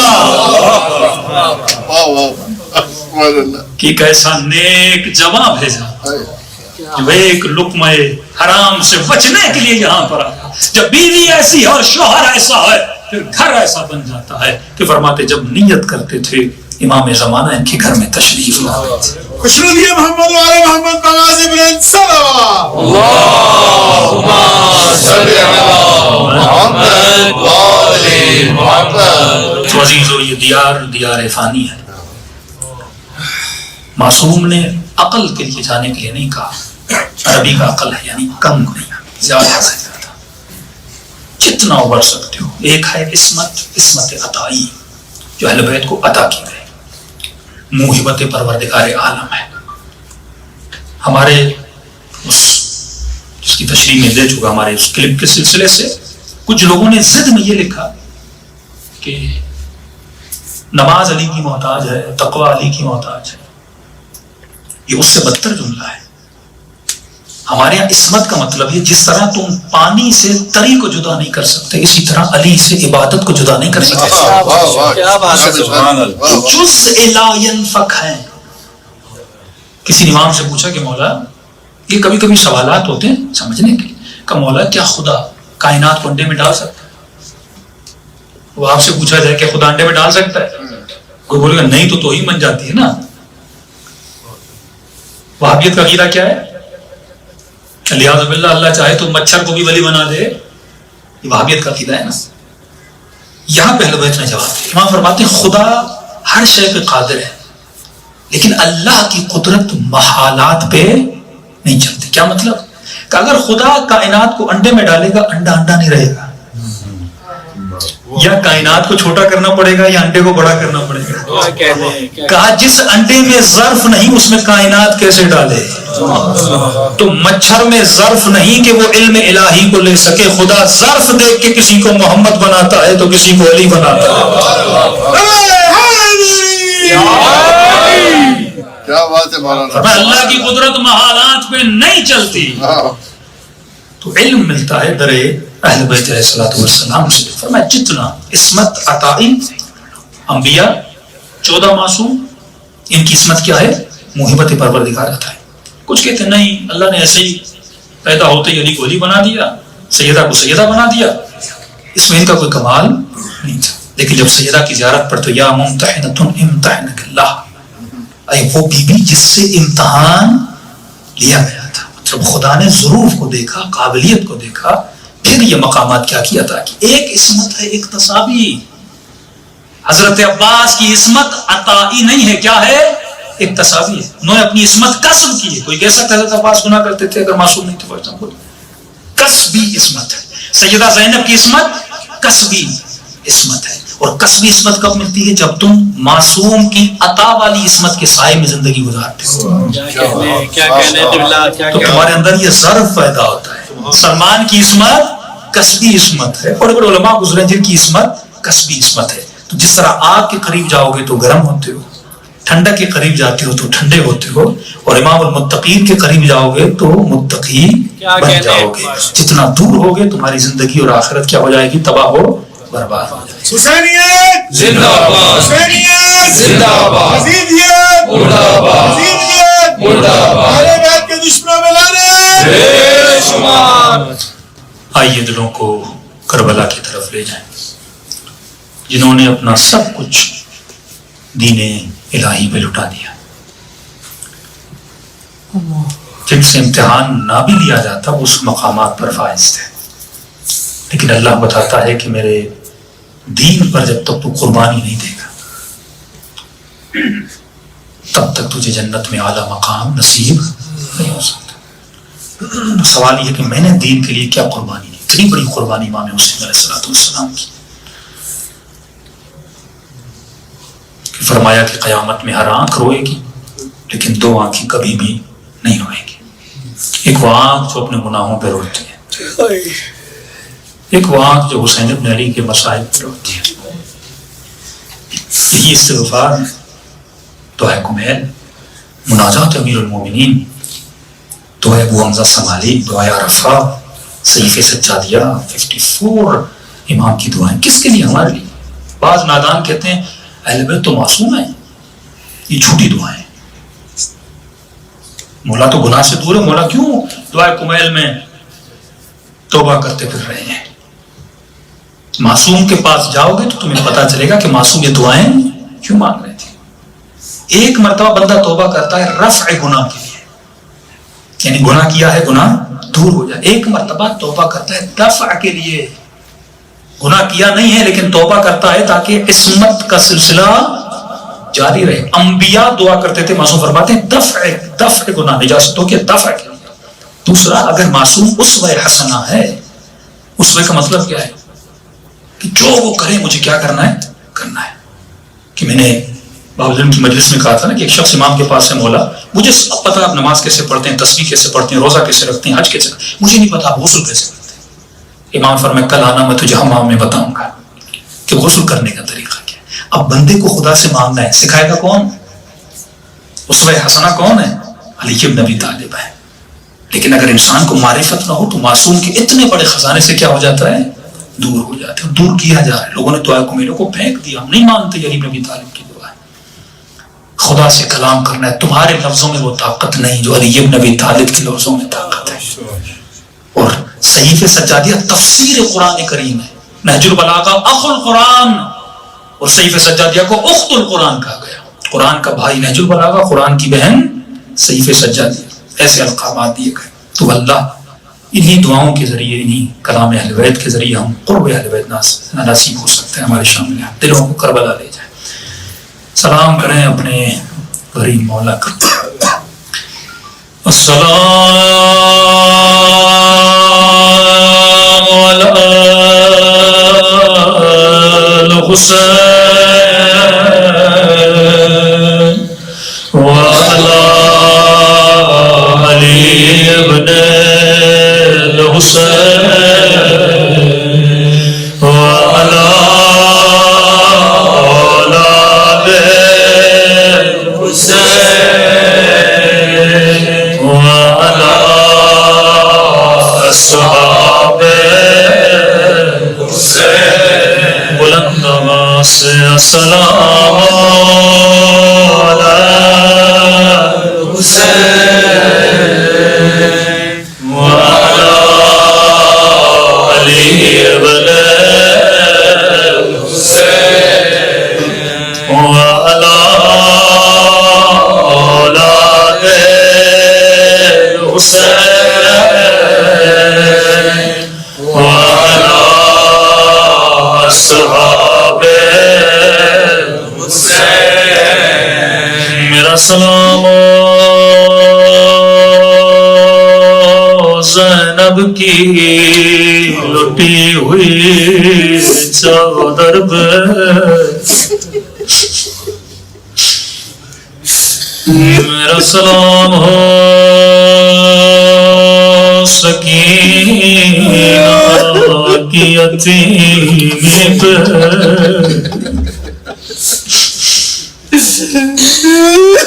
امام سجاد فرماتے ہیں چند مقامات ایسے تھے جس نے سجاد کو خون رلایا۔ کئی مقامات ہیں۔ فرمایا ظالموں نے سکینہ کو بڑا ستایا، اللہ کسی بچی کو بابا کا گٹا سر نہ دکھائے، ظالم حسین کو نیزوں کی انیاس مارتے تھے، کٹی ہوئی گردن سے آواز آتی تھی مارو مارو، لیکن مجھے میری بیٹی کے سامنے نہ مارو، میری سکینہ برداشت نہ کر سکے گی، مختصر روایت فرمایا سادات کا لٹا ہوا قافلہ شام کے دروازے پہ پہنچا. امام فرماتے ہمیں صرف مسلمانوں نے پتھر نہیں مارے, ہمیں یہودیوں نے بھی پتھر مارے. ایک یہودی دوڑتا ہوا کیونکہ قافلے کو روکا گیا تھا کہ ابن سعد رات ہونے دو, جب دن ہو جائے تو علی کی بیٹی کے قافلے کو جانا. میں کہوں گا اگر ہمارے محلے میں بی بی زینب کا قافلہ آتا, ارے ہم سادات پہ پھول برساتے, لیکن ظالموں نے اتنے پتھر مارے. یہودی دوڑتا ہوا آیا کہ ابن سعد تجھے جتنے پیسے چاہیے لے لے, تجھے جتنی دولت چاہیے لے لے, لیکن علی کی بیٹیوں کا قافلہ سب سے پہلے میرے محلے سے گزرا. مرون نے لالچ میں آگے اجازت. امام سجاد فرماتے ہیں یہودی دوڑتا ہوا اپنے محلے میں گیا, آواز دے کے کہنے لگا یہودی مردو, یہودی عورتو, جس کے باپ دادا کو علی نے مارا ہے, جس علی سے بدلہ لینا ہے, آؤ میں علی کی بیٹیاں سے بنا کے لاؤں. ملونہ عورتیں چھتوں پہ چڑھ گئی, جھولیاں پتھروں سے بھر لی. امام سجاد فرماتے قافلہ یہودیوں کے محلے میں آیا اور سارے یہودیوں میں پتھر مار رہے.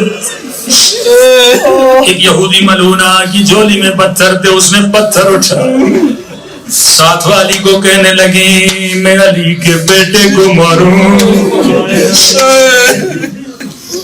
جن کے ہاتھوں میں نیزے تھے, نیزوں میں کٹی ہوئی گردنیں تھی, پوچھنے لگی بتا علی کے بیٹے کا سر کون سا؟ کسی نے خولی کی طرف اشارہ کیا, ملولہ نے سونے کا ہار اتارا, خولی کے قدموں میں پھینکا, ذرا میرے قریب تھا, میں نہیں جاتی میرا پتھر کسی اور کو لگے. یہاں ملولہ نے نشانہ لیا, راوی کہتا نمی سے بچی دیکھ رہی تھی, وہ زینب یہ منظر دیکھ رہی تھی.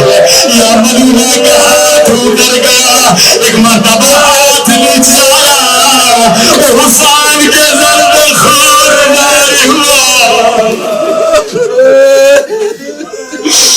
سکینہ کی فریاد بلند ہے میرا غریب بابا.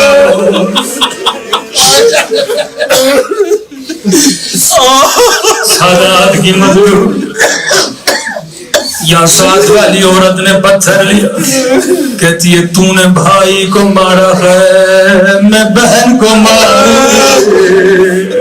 پوچھتی ہے حسین کی بہن کہاں ہے, ایک ظالم بی بی زینب کی طرف اشارہ کرتا ہے. ایک مرتبہ ملولہ نشانہ لیتی ہے, راوی کہتا ہے زینب خاموش نگاہوں سے دیکھ رہی تھی. بی بی زینب نے ایک بھی جملہ نہیں کہا, گویا کہہ رہی تھی مارے وہ مجھے زینب کا بھی مارے, جب میں نے حسین کو مارا تو مجھے بھی مارے.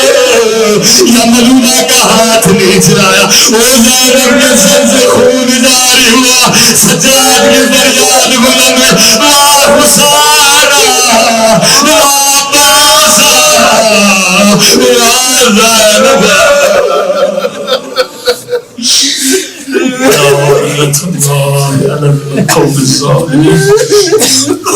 پروردگارا سادات کی اسیری کا واسطہ, مجھے اہل بیت کی مظلومیت کا واسطہ,